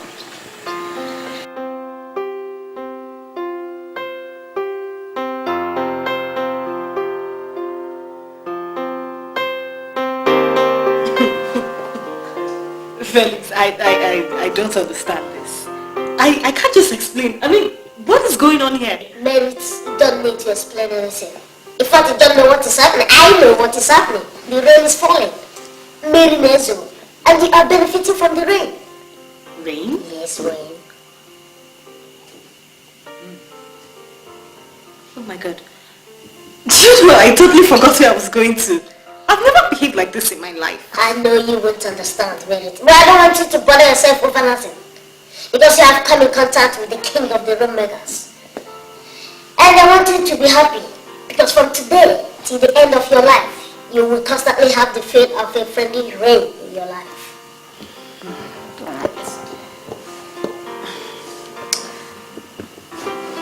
Felix. Yes. You know, I never really believed you stole the $4,000. No, Merit, I don't want us to start digging into the past. Importantly right now is that the rain is falling. So let us relax and enjoy the later rain, okay? If this is my palace, my home. You know, I want to get something for you, just for you to, calm down. Okay, yeah. Please, I have to go. No problem, I'll take you home right now. Okay, just get something. Okay, yeah.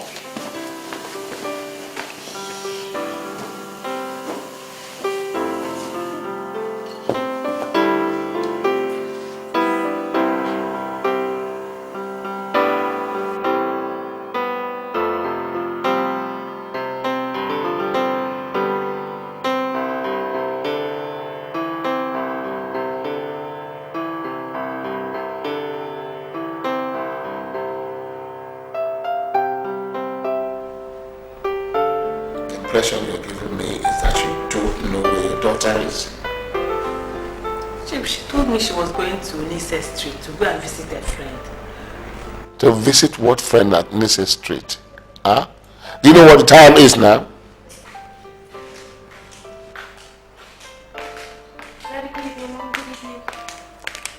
Come back here.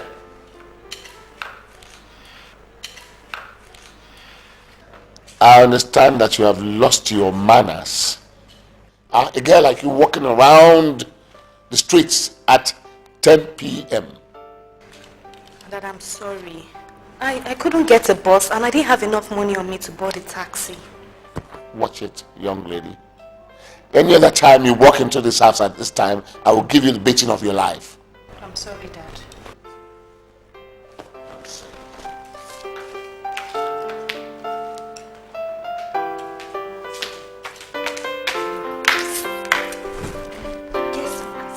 You will kill me in this house.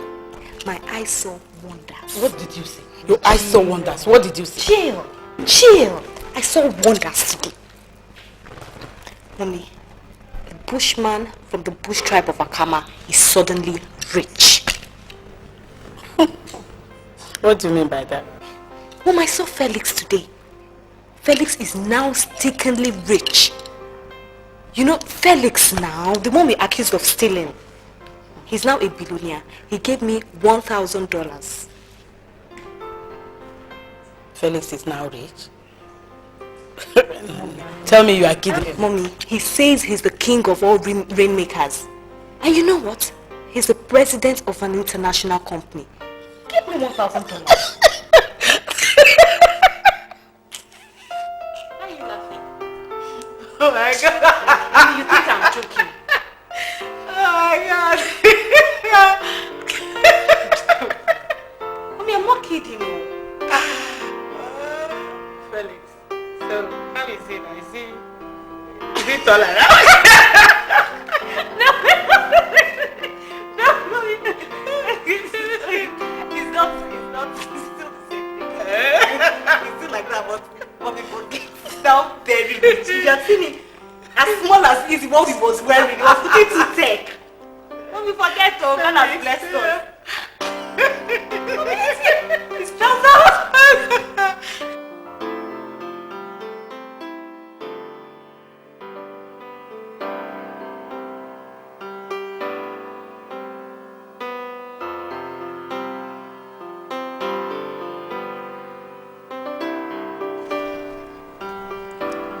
I don't want to appear as if I am advising you.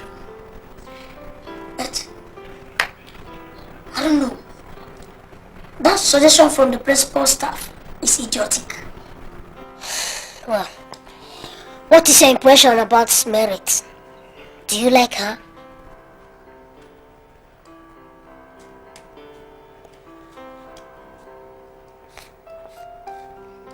Well, Merit is a beautiful girl. Okay? And I love every beautiful thing. Once again, it's beautiful. She appeals to me.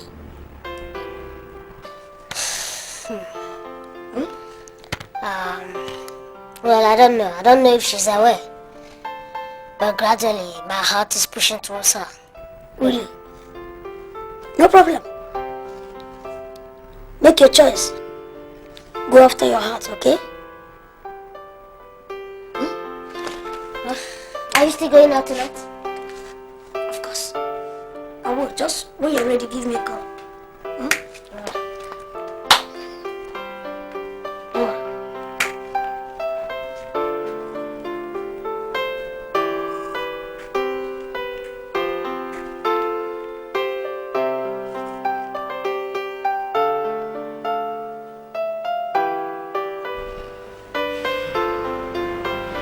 If I say Felix is an armed robber, that would be ruinous because his physique hardly supports the act.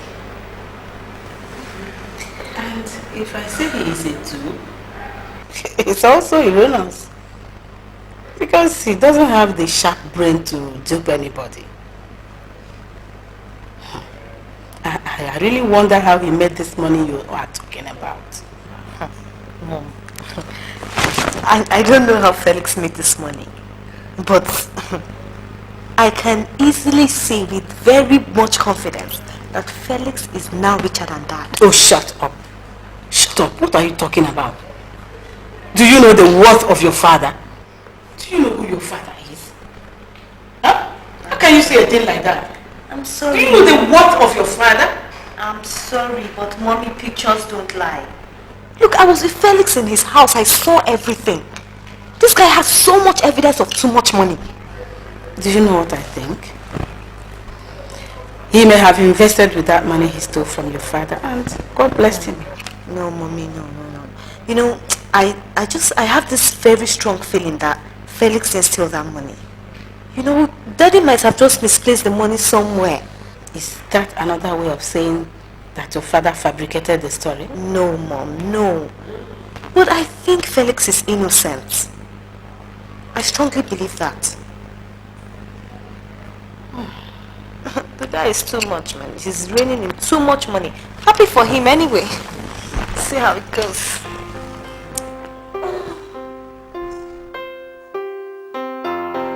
Thank you, Donna, for coming within short notice. I really appreciate. Isheduru, you don't have to bother yourself. You are a friend of the house, and when you sounded so frantic, I had no option than to rush to this place. So may I know why you sent for me? Yes, there is a company I'm investigating, and I will appreciate any information you can give me. Isheduru, ever since I resigned from the State Assembly, I have worked under Evans and Forum, the remake of our time. I never took up any assignment or any work in Register of Companies. So why are you asking me about a company? Donald, I know you.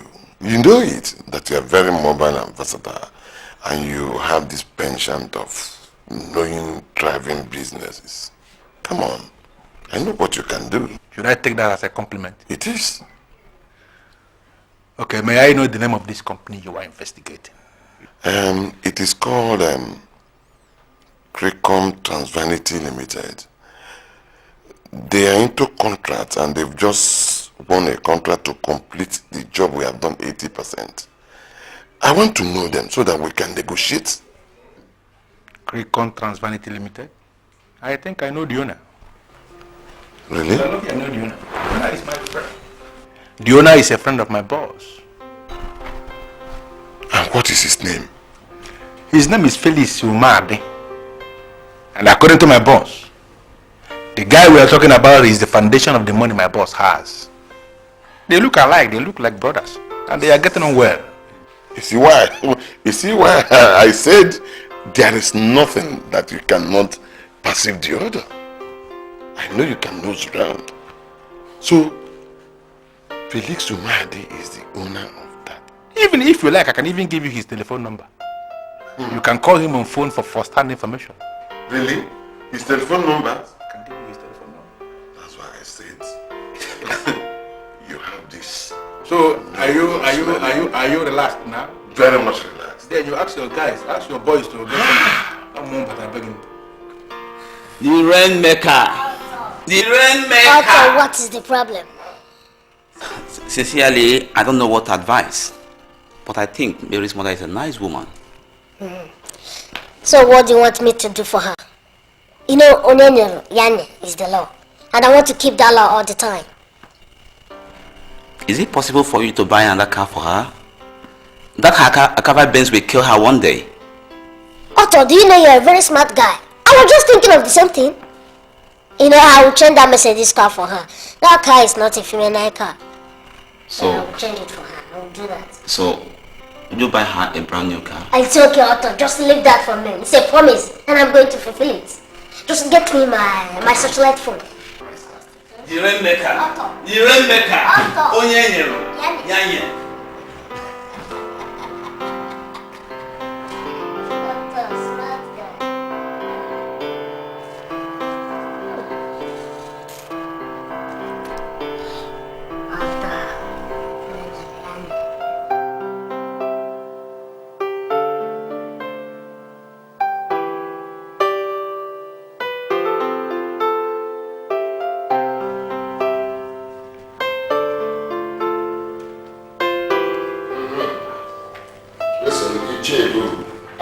don't like being kept in suspense. What is going on? Huh? My eyes have seen my ears. Strange things are happening around us. What do you mean, strange things? Do you remember the new company that sprang up from the dead Richard and Barrett Nigeria Limited? Yes. The one that won the new contract? Yes. Crecom Trans Vanity Limited. Exactly. That company belongs to your boy. Your former houseboy. Yeah. Don't be ridiculous. What are you talking about? Felix Umadi of Akama. The same Felix that lived with you here for years and served you is the owner of that company.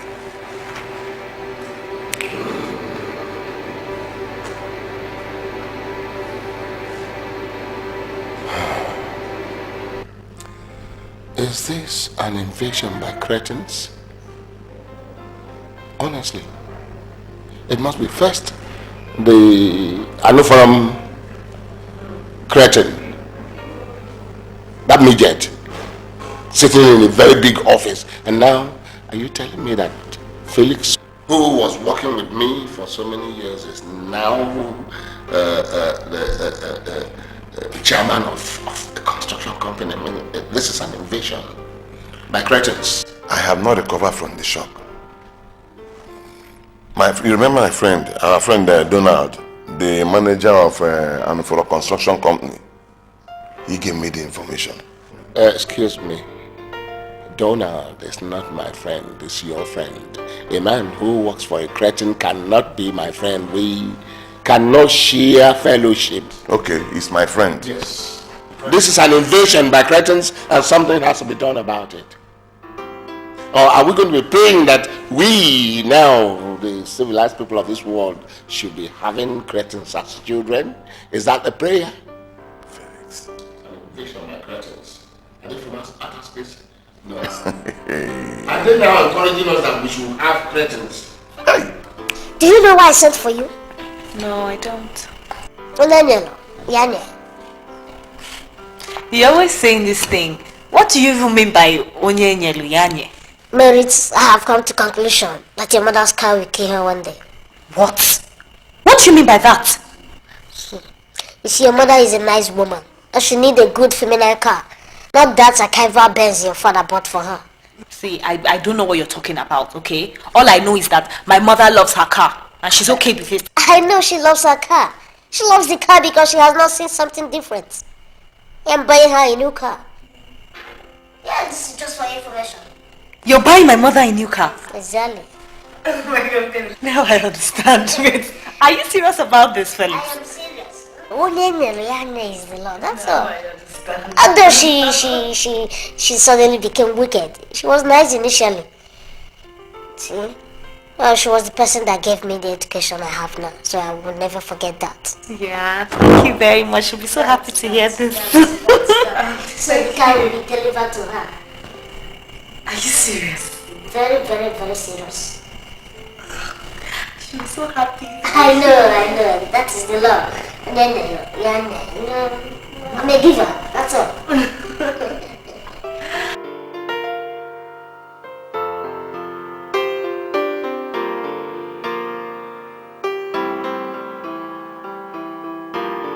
I know you will start this argument of pride and ego. I know you tell me you're a man of great integrity. I know all this. But a time will come in a man's life when he will face reality and swallow his pride. Let us go and negotiate with him. Never. I said never. I will never descend to the level of going to negotiate with a little rat who comes from the bush tribe of Akama. It's impossible. Do you understand what we're talking about? I'm talking about a high chief from our order. The Ebwedi Keno Alueme cannot descend to the level of negotiating with Rifraf. I know all this. But what is the relevance of title without money? People hail you and call you Ebwedi Keno. because of what they can get from you. When they find out that there is no money attached to that title anymore, they run away from you. Yes, money maketh a man rich. Let us go and negotiate, please. I said never. Do you realize that we're talking about a rat? A little boy who was a servant in my own house for 7 years.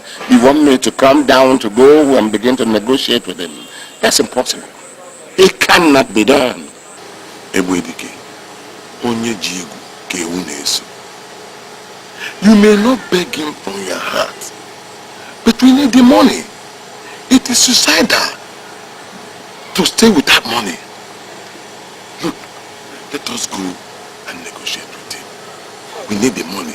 Do you know how much it costs us to make all these millions? Abomination. Hello? Yes.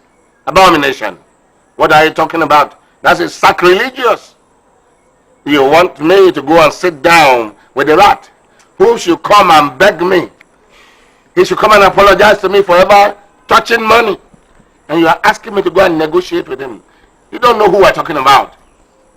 We are praising a man, we are calling his name everywhere, and you say you do not know who he is. We are talking about the Ebo of Awada. To sit down at the table to negotiate with the riffraff? No. It's sacrilegious to do so. Our ancestors will cry in their graves. Yes. You need the money. Oh, money comes and goes. You need these millions. Rain. Yes, rain. Rain. Men want to humiliate themselves because of the rain. No, everybody will not be humiliated by any rat who touches money. Mba.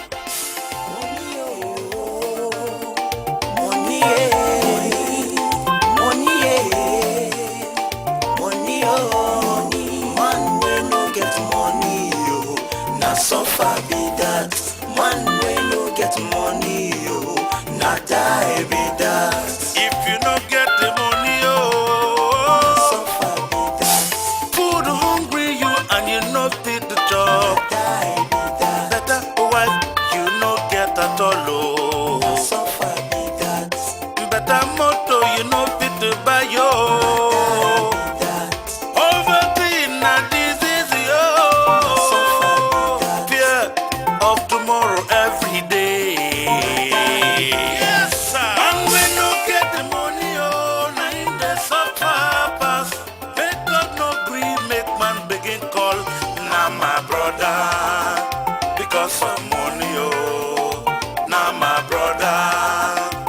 Of ego, no call monkey auntie. Because of goodie, no call me uncle. Yes, sir.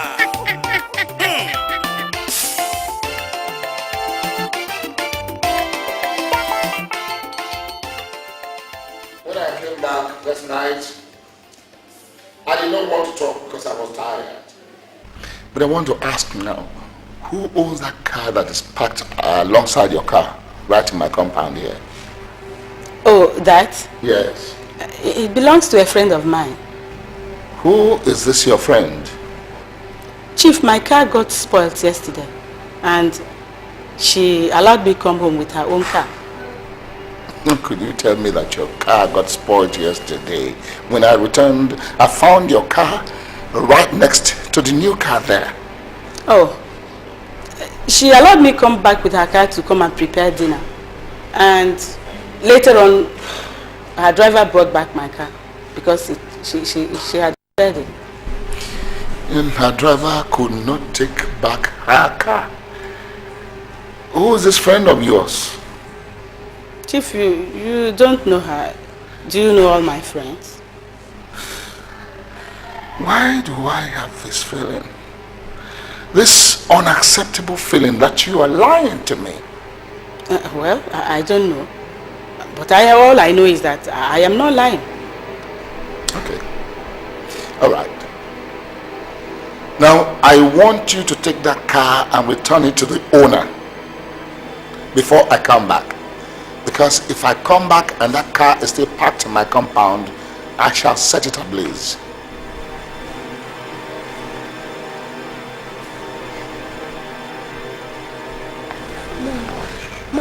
Why did you have to lie? You should have just told him the truth. Sometimes, some truths are better not told. You see, your father has this character of egotism. He finds it difficult to accept others. Doesn't tolerate anybody anyhow. I know him very, very well. If I had told him it was Felix that bought that car, he would have burnt it immediately.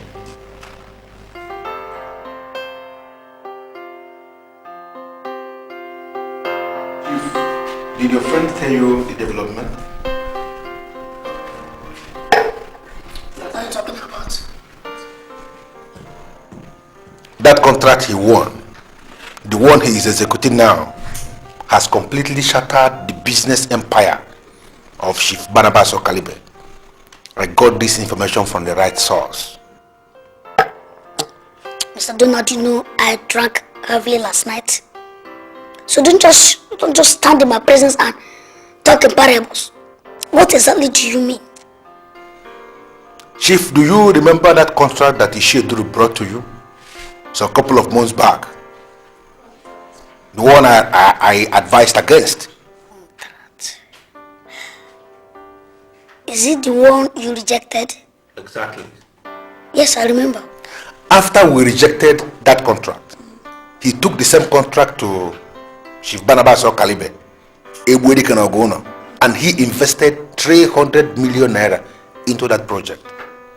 And in line with my fear, the then Senate President died and the new one came up and cancelled the project. He said everything was illegal. Then what happened to his money? Of course, they lost the money. They lost everything they invested into the project. And as I'm talking to you now, based on what I heard, Isheduru is trying to meet with your friend for negotiation on the possibility of balancing them what they invested in the project.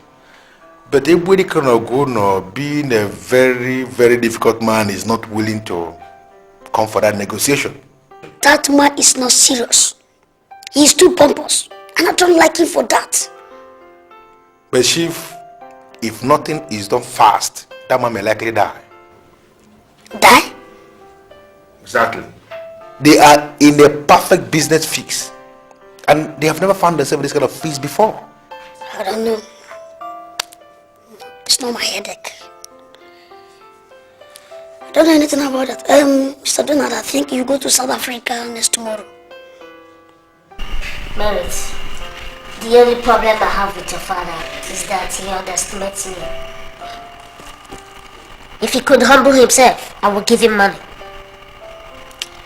My father lost 300 million naira to some company. And since then he has been a tiger. He sees series and series of faults in whatever anybody does. What is the name of this company and what was the nature of the business? I really don't know. I'm not very sure about it. I don't know. Well, I cannot say what he got himself into. But if he can accept me as a free citizen, I will give him 1 billion naira. Yes, if he can accept me and desist from calling me a bushman from the bush tribe of Akama. Of course. Wait, Felix. Are you trying to tell me you have up to 1 billion naira? Oh. So, you're directing me like your father?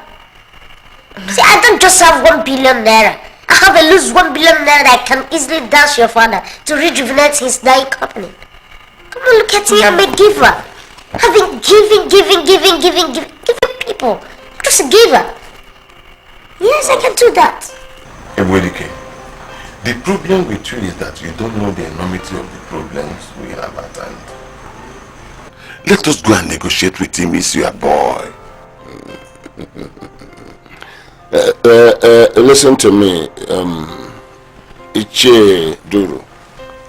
Okay, you go and negotiate with him on behalf of the two of us. You see, I don't understand. Anyway, you don't have any pride, so you won't understand. How can I come down to the level of negotiating with my former houseboy? Don't you understand? Why are you sounding like this? He used to be a houseboy, but today he's a billionaire. So? Look, if I go to negotiate on my behalf, he won't listen to me, because both of us are in this business.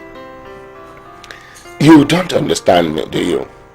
If I, Ebudike no go no alwe me of Awada, now we go to that little rat from Makama and beg him. Supposing that boy gets it into his head to refuse, where do I hide my face? What do I do? What do I tell my ancestors and the people of Awada that I have done to myself? Humiliation of the highest order, that is what it will be. Let us be positive for once. If we go and he refuses, we will beg and beg and beg again. That is the trouble they are in. I will beg a bush boy from the bush tribe of Akama and beg and beg and beg and become a beggar. Is that what you are saying? Hello.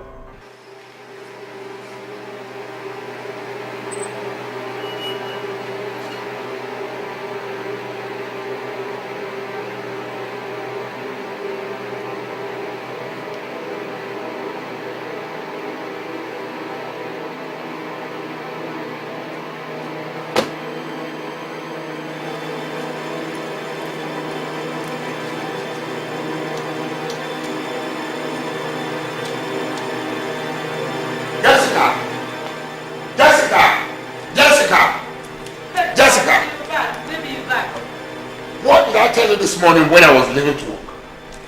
What did I tell you this morning? Is it about the car? I'll tell you all about it. Just get up, freshen up, come down for your dinner. I'll tell you.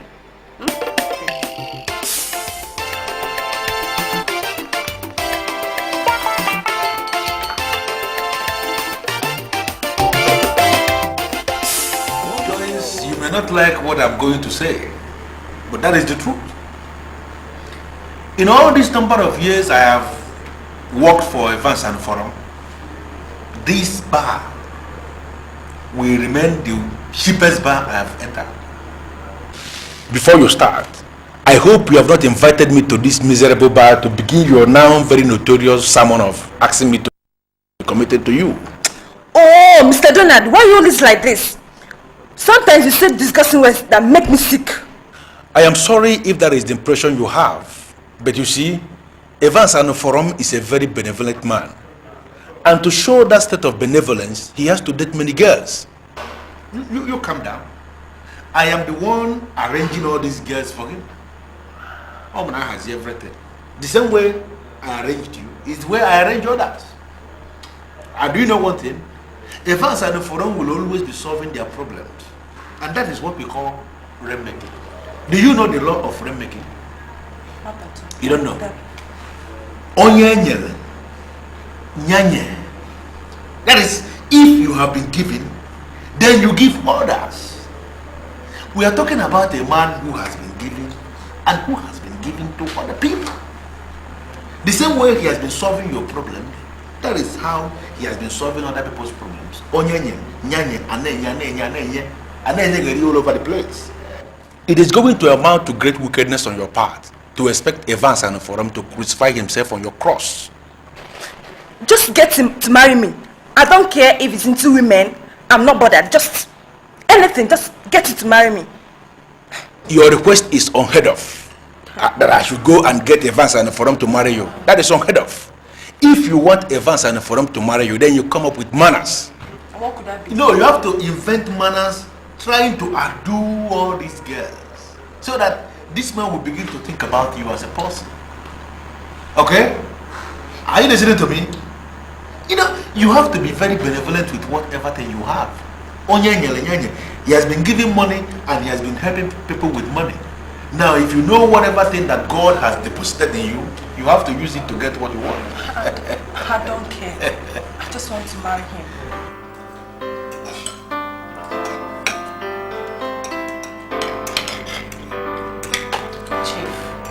Yes.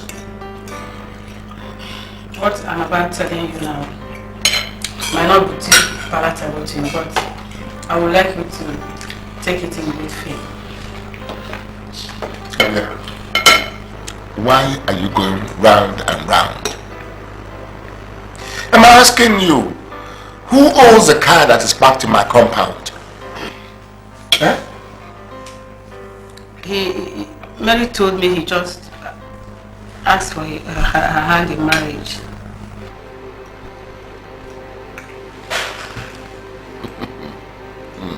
You told me that the owner of the car is a woman. So what do you mean by this proposal to marry now?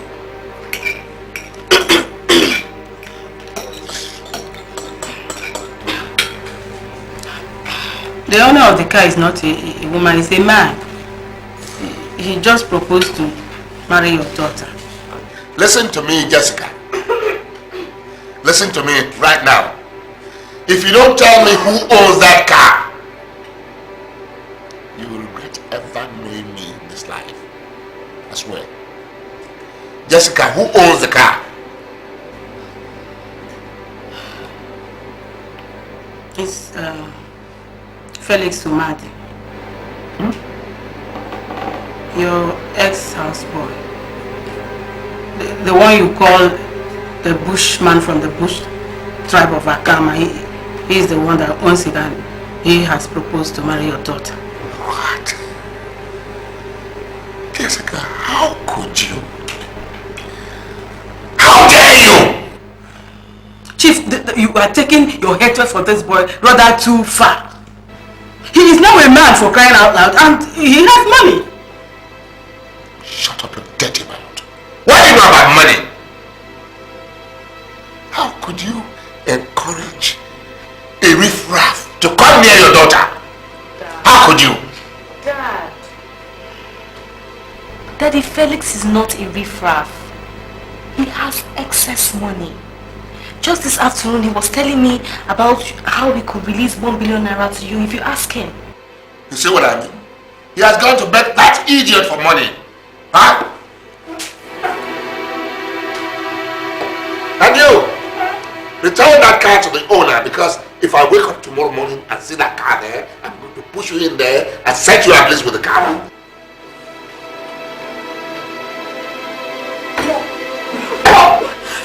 Just that, okay? Just talk to him. I must marry Felix. I'm pregnant for him. What? What did you just say?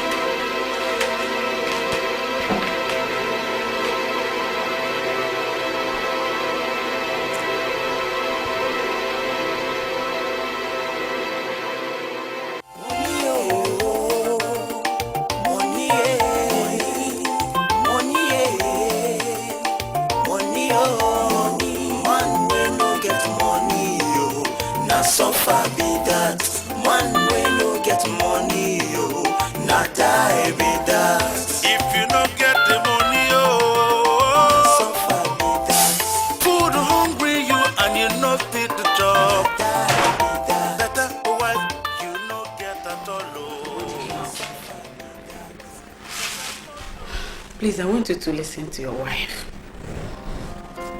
I understand the complex nature of what we are facing. But as it is now, it is no longer possible for us to stop. What are you talking about? What are you talking about, woman?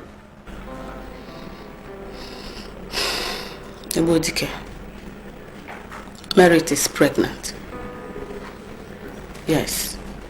She is 3 months pregnant for him. And she loves him so dearly. Please, allow them. Never. Never. Any other man from any other tribe in the world can marry my daughter, but not that midget from the bush tribe of Akama. No. He will not touch my daughter. He will not marry my daughter. And if that is why you collected the car from him, return that car, Jessica. Did you hear me, Jessica? Send the car back immediately. Ebodike, I want you to understand something here. We are in a fix. Your daughter is pregnant. And there is no how you can overlook this problem. I am not in a fix. I am not in a fix. Are you listening to me?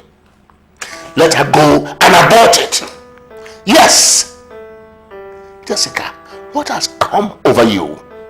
Huh? What has come over you? Why are you begging for absolute nonsense? Huh?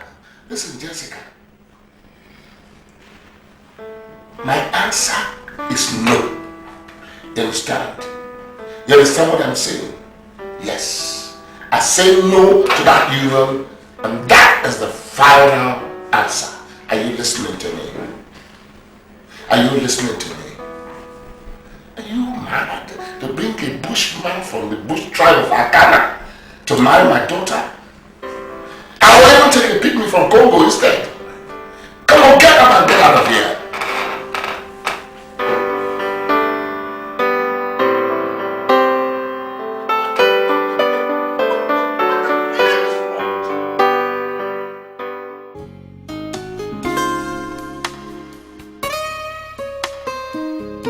I said, if Chief Okalibe refuses to allow me marry his daughter, what do you suggest?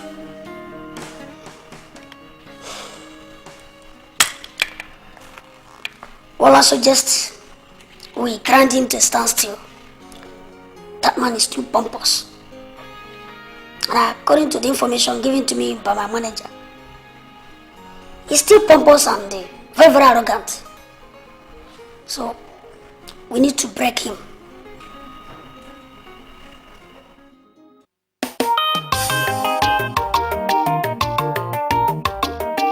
My problem is becoming more complicated by the day, and I wonder why everything is like this. How do I explain this? A bushman from the bush tribe of Akana has put my daughter in the family way, and Iche Duru, who should align with me to deal with the riffraff, is even asking me to go and beg. Nah. No.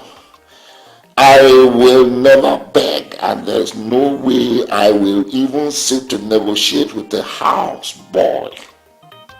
What's a houseboy? Always a houseboy. Money, calling money down for. Money,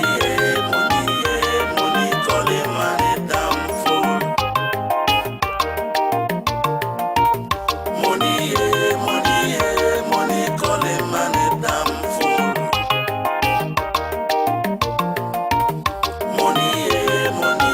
Money, calling money down for. Can you please tell me your impression about that man's Chief Okalibe? To be very sincere with you, I don't know that man very well. But from the little I know of him, it is valid to say he possesses some egomaniac credentials that tends to make him think he's above everybody. People are generally under the impression that Ibwedike believes he's the most important individual in the world. Oh, the invitation I gave was for him to come. I wanted that man to appear before me, but he refused to come. So did he give any reason why he refused to honor the invitation? Icheduru told me that he refused to come just because he said he cannot sit in a round table with me. That I came from the bush tribe of Akama. I'm a bush boy. So he cannot come. He refused to come. So now that he has refused to honor your invitation, are you still going to cause your liquid to fall on him? No. No, never. The sun must shine on those that are standing before those that are sitting. The rain has no limitation. Che Okalibe must humble himself. Yes. But this time around that the man is speaking so tough, are you telling me that you are going to punish Isheduru for the sins of his friend Okalibe? Do not. I am the king of all the rain makers. We operate with justice and equity. I already issued a check of 300 million to Icheduru, representing what he spent. And a sense of 50 million naira on top. It's the law. I know. You know the law. Yes, but Chief Okalibe must humble himself. He must humble himself before I will rain on him. I don't know why that man just being stubborn. Sincerely, I find it very difficult to comprehend. Somebody who has the opportunity to redefine his life. I don't know. Understand. Mommy, will Daddy ever allow me to marry Felix? He has no choice. The fact that you are already pregnant is enough reason to break his resistance. See, Felix told me that he can help Daddy to come out of the financial state he is in now. Why don't you go and meet him and talk to him?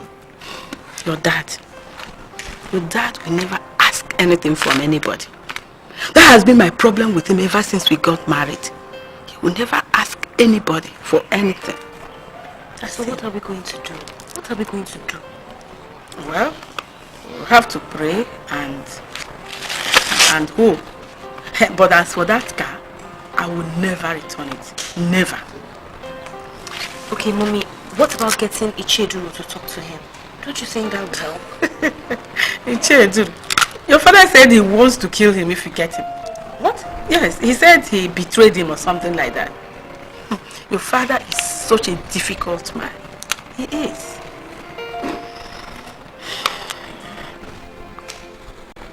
If you're not careful, I'll destroy you. You cannot destroy me. Why should you destroy me? You refused to beg. I went and begged and they gave me 300 million naira. Why didn't you beg for me? Why must you beg for yourself and yourself alone? Huh? I was doing very well before you got me mixed up in this phony business of yours. You are just boiling for nothing. I told him how much you invested and how much I invested. He gave me 50 million naira in excess of what I invested. He insisted that you must appear before him. Is that what you said? Exactly. That I must appear before him. This is crazy. I mean, a former houseboy of mine giving me conditions. You are still living in the past. That young man is a billionaire. He promised to help me in future if I find myself in a business fix. Anyway, you are a beggar from a family of beggars. Don't insult me, please. No insult meant. If you did not come to beg me, I wouldn't have invested my 300 million. Now that it has reached a level of begging, which is your profession, which is your specialty, that's the area that you excel in, begging, you know, you can go back and beg. As for me, I will not come down to the level of begging. Even if I do, it won't be a former houseboy of mine. No, well, that's impossible. Well, since you refused to beg, I begged, he obliged me. Please leave me alone. I think you are still living in fool's paradise. Leave me alone and stop threatening me. I will continue to threaten you because you are a professional beggar. Yes, since you were able to beg back your own money, as a good beggar, you shall go back and beg for my own money. Because if you don't, I will deal with you. I will never do that. I will destroy you. I will never do that. You are the beggar. I said I will never do you that. You begged me into this business. You went and begged your own money back. I will never go and beg for my own money back. If you have your pride, I have my pride too. Donald, I called you here to show my appreciation for all your assistance. Without you, all this couldn't have been possible, and I'm ever grateful because it's raining on me now. You don't have to bother yourself. You know, you are an elder who believes in the young. You like to associate with the young. Because you believe so much that money now dwells with the young, and that is the reason why you associate with the young. But you know, we so much believe in this doctrine of distribution and spread out. Once you are given, then you give others. That is what is called remaking. Everywhere. I believe in that doctrine. That's why I've been going around circulating, allowing the rain, millions. For the children, could you deduce any reason why your friend has failed to humble himself before the rainmakers? Listen, that man understands Igbo and English.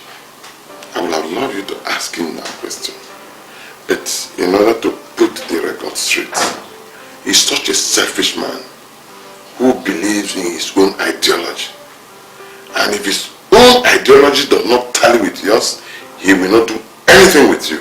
Icheduru, can you get your friend to understand that the issue here is no longer the issue of ideology? We have gone beyond ideology. We are not talking of liquid cash. That is what your friend seems not to understand. Listen to me. The king of the rainmakers himself, that is Felix, the one he refers to as his ex-houseboy, told me in confidence that if your friend is willing to humble himself, that is going to give him 1 billion naira to revive his business that is almost comatose. Can't you just get him to humble himself? That is all they are asking. Listen, Donald, I'm not ready to join issues with that man anymore. Oh, forget him. Can you imagine that man threatening my life, saying that I betrayed him? He forgot I can kill him in a twinkling of an eye. I have the rain falling on me. Serious rain? That man. Maybe in future you can go and talk to him, but as for me, I have closed that chapter. No, surely we have to make up time. You have to make up time and talk to your friend because he must have to join the crew. Maybe I sincerely don't understand why your father is this difficult. He wants me to come and beg him? No, that is unacceptable. I cannot beg him. When I won the contract, I didn't even know he had any link with it. I can even transfer the contract to him with all the benefits. But he must humble himself. Let the man come down and humble himself. So what happens if he refuses to listen? And that depends on you. Because you're carrying my baby. You're carrying my child. That means you're my wife. You can as well decide to live here with me and your father cannot do anything. Yes. People will hate me if I do that. Why don't you just use your powers to subdue him? You know we cannot get married without his consent and blessings. You know that. Why can't he humble himself? I understand, but perhaps we just have to accept him the way he is. Just do something, okay? Do something. You will gonna go on our. I greet you one more time. I'm standing on my feet because I know we have come to negotiate with a man who is generally accepted to be a strong man.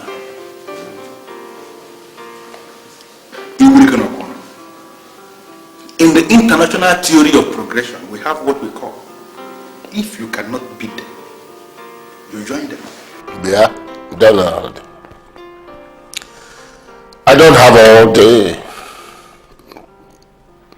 State the reason why you are in my house. Chief, I greet you. It is generally accepted that a man without money is a useless man. People use money to prevent rainfall from entering their houses, but no man prevents the rain to fall on his farmland.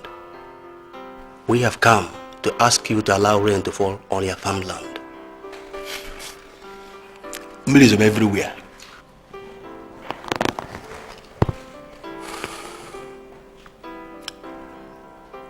I can see that the two of you have come to practice your riddles here. I tell you honestly, I don't have time for jokes. What do you want in my house? We have not come for riddles. And we have not come for jokes. We have come here for something very serious. To beg you for something we know you can do.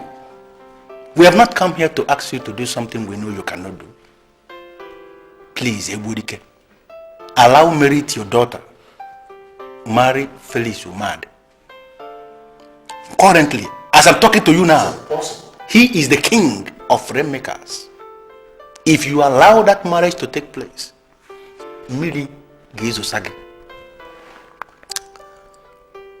I hope you are aware that the young man you're talking about was once a servant in this house.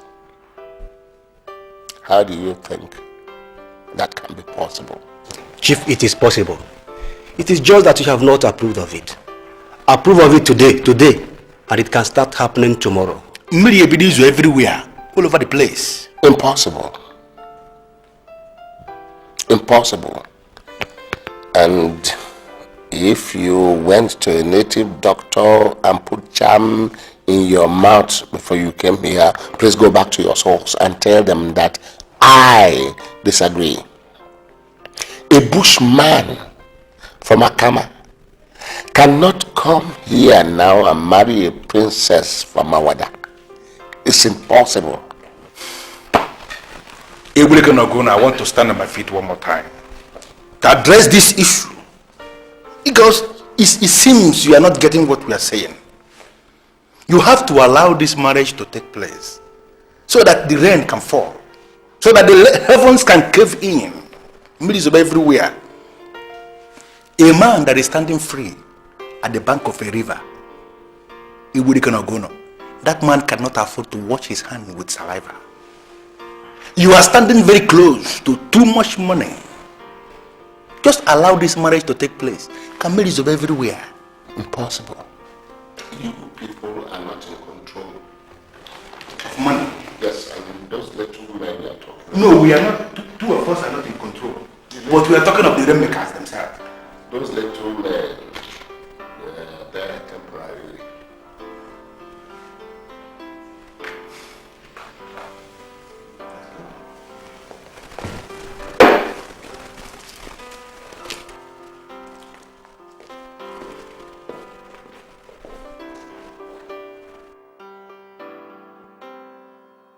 Merit. Your father is under the unacceptable impression that I am still a houseboy. I don't know his reasons, but all I know is that I am ready to restore him back to his former financial state. Felix, I know, but you must do something. Look, my father is in a total mess now, and any little thing you do will really be appreciated. I have told the Cheduru to talk to him. Okay, and I have made a standing promise that if your father agreed to humble himself, I will give you 1 billion naira. Felix, are you sure about this? Oh, come on. Very, very sure. Like all my promises, I am 100% committed to it. The law of way-making says, and I have been giving. And I'm ready to give your father as well. Just for him to humble himself. That's all. My father has intimidated Icheduru so much that I don't know if he can still go and talk to him. Icheduru has made himself a reliable partner, and I rained heavily on him. Now he's back on his feet. He cannot afford to slack from fulfilling his promise that he must talk to your father. And I know he must do that. Certain. He must talk to your father. Are you sure about this? I am very, very sure. Just let your father calm down. Let him bring himself down. Humble himself. The rain will just fall and scatter your house. The rain will continue to fall.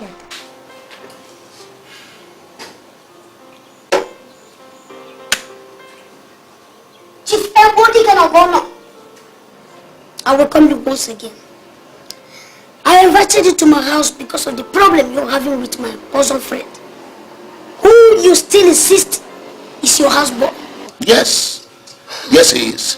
Chief, as a matter of fact, I want us to resolve this matter because you know your daughter is pregnant for him. I have ordered that unwanted pregnancy be removed. Yes, abortion immediately. Now, if your friend thinks that he can tie me down with a pregnancy, tell him that I say he is wrong. Chief, it will be wrong to abort that pregnancy. Because I personally don't believe in abortion. Chief, you never can tell when a king is conceived. Is that enough ground for your friend to put my daughter in the family with? Huh? You know what we're talking about here? You know who is involved? The princess. The princess of our kingdom. I know. But Chief, I want you to look into the big picture. That person you call your house Paul, that person you call Refraf, has the capacity, the capability to rejuvenate your own business.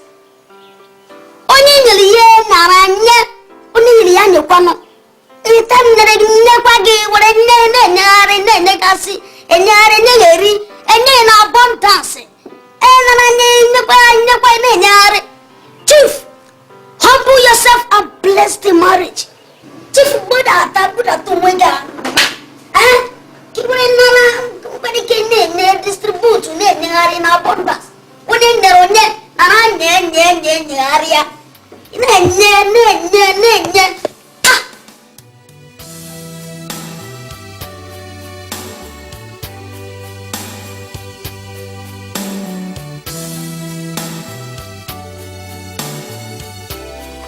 Ichedo, I support any move you are making to get him citizens. His egomaniac qualities have cost us a whole lot in our 24 years of marriage, and he's not even willing to change. He has no choice this time around. He must bend. He must.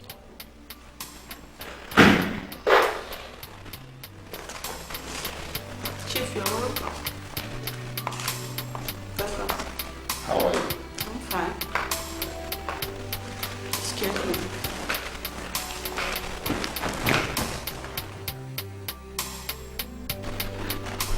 Why are you looking this way? Ebwedike Noguno is your title name, but you are not living up to that name. What are you talking about now? It will be an abomination if you kill your own daughter. Me kill my daughter? Icheduru, what are you talking about? Allow her to marry the man of her dreams. Because if you frustrate her and she dies of frustration, her blood will be on your head.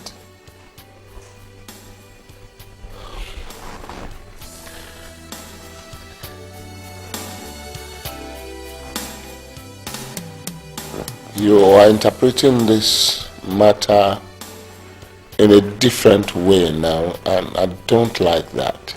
I don't like it at all. Then go and do what you must do.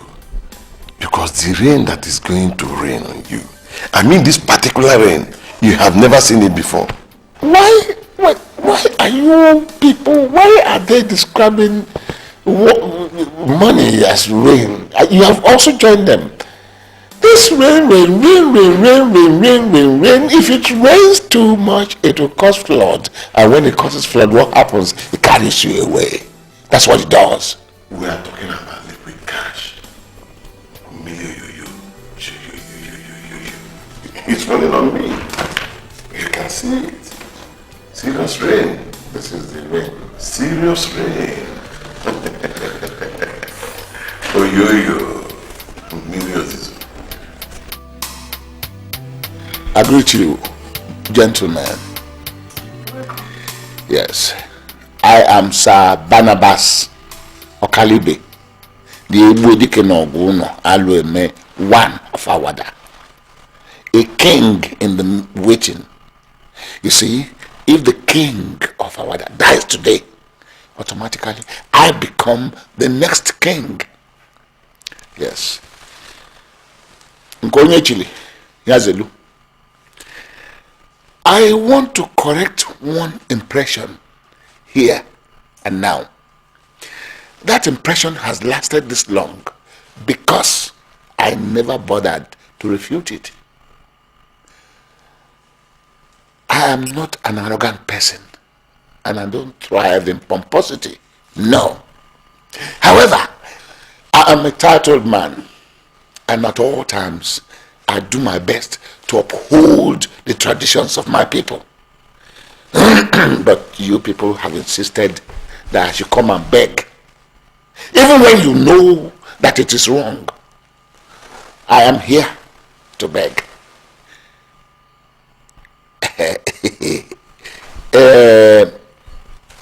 I hear that you people have been raining naira, money on people. It has been so dry, very, very dry. So I want some wetness. I want to be soaked in that rain. I want to be soaked. I want to have a feel of that rain. I also want to correct an impression that we did not ask you to come and beg us. Who are we to say that? We just want you to accept us as part of one united world. Huh? Yes, because their discrimination has become unacceptable. And we want it to stop. I am sorry about that discrimination. It has stopped. It has stopped. That is why I'm here. But I want to feel that the rain. Well, I made a promise to your daughter that I will give you 1 billion naira. I am so much committed to that promise. And I must give you a check of 1 billion naira today. My capacity has advanced. Yes. In addition to what he said, I am giving you 500 million naira. In appreciation for your long-awaited humility. To cushion the dryness, eh?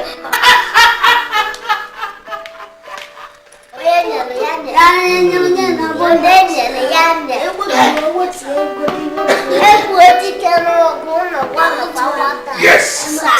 Relax so that the rain will start. To go down. Chief, everybody cannot go now. Yes. Not to look. You want not to know. Not to know.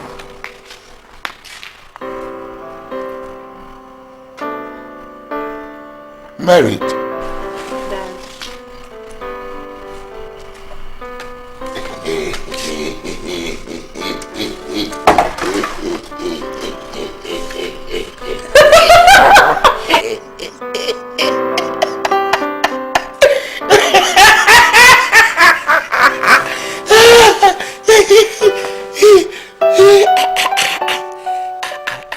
Are you soaked in the rain? Chief, everybody cannot go now. Give me.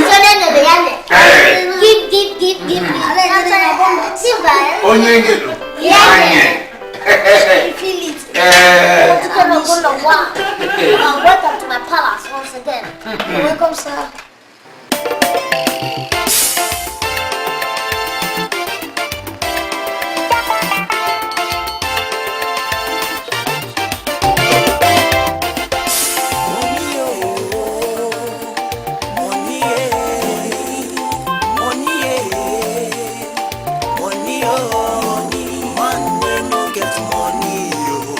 Suffer be that man when no get money, not die be that. If you no get the money, suffer be that.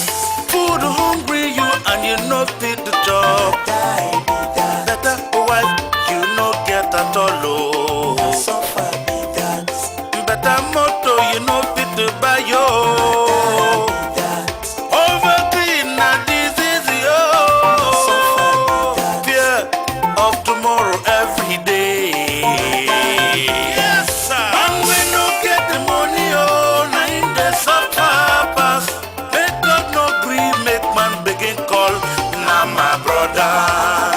Because of money, now my brother. Because of ego, no call monkey auntie. Because of goodie, no call be uncle. Yes, sir.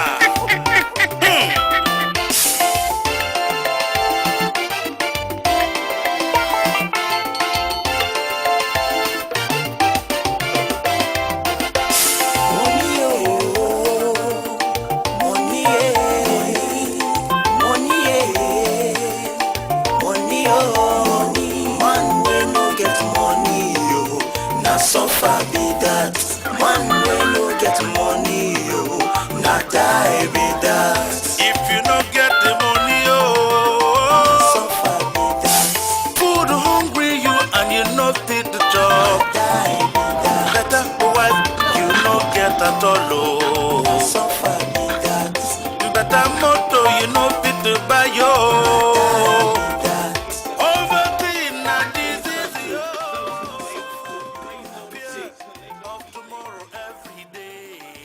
Yeah, hello. Yeah, I'm calling Mr. Clark. Yeah, Mr. Clark, today's my wedding day. Oh, no, tell him he's supposed to know. Yeah, you pass, speak it to him, okay? Of course, let him know that onion and yen. Exactly. And then daddy now born dance. Yeah, he said onion. Yeah, you understand? That's the law. Oh, that's it. Okay. All right, take care of yourself.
Over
If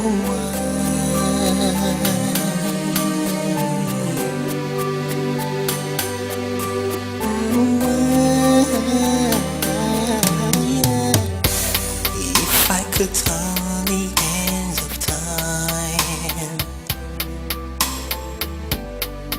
I'll go anti-clockwise.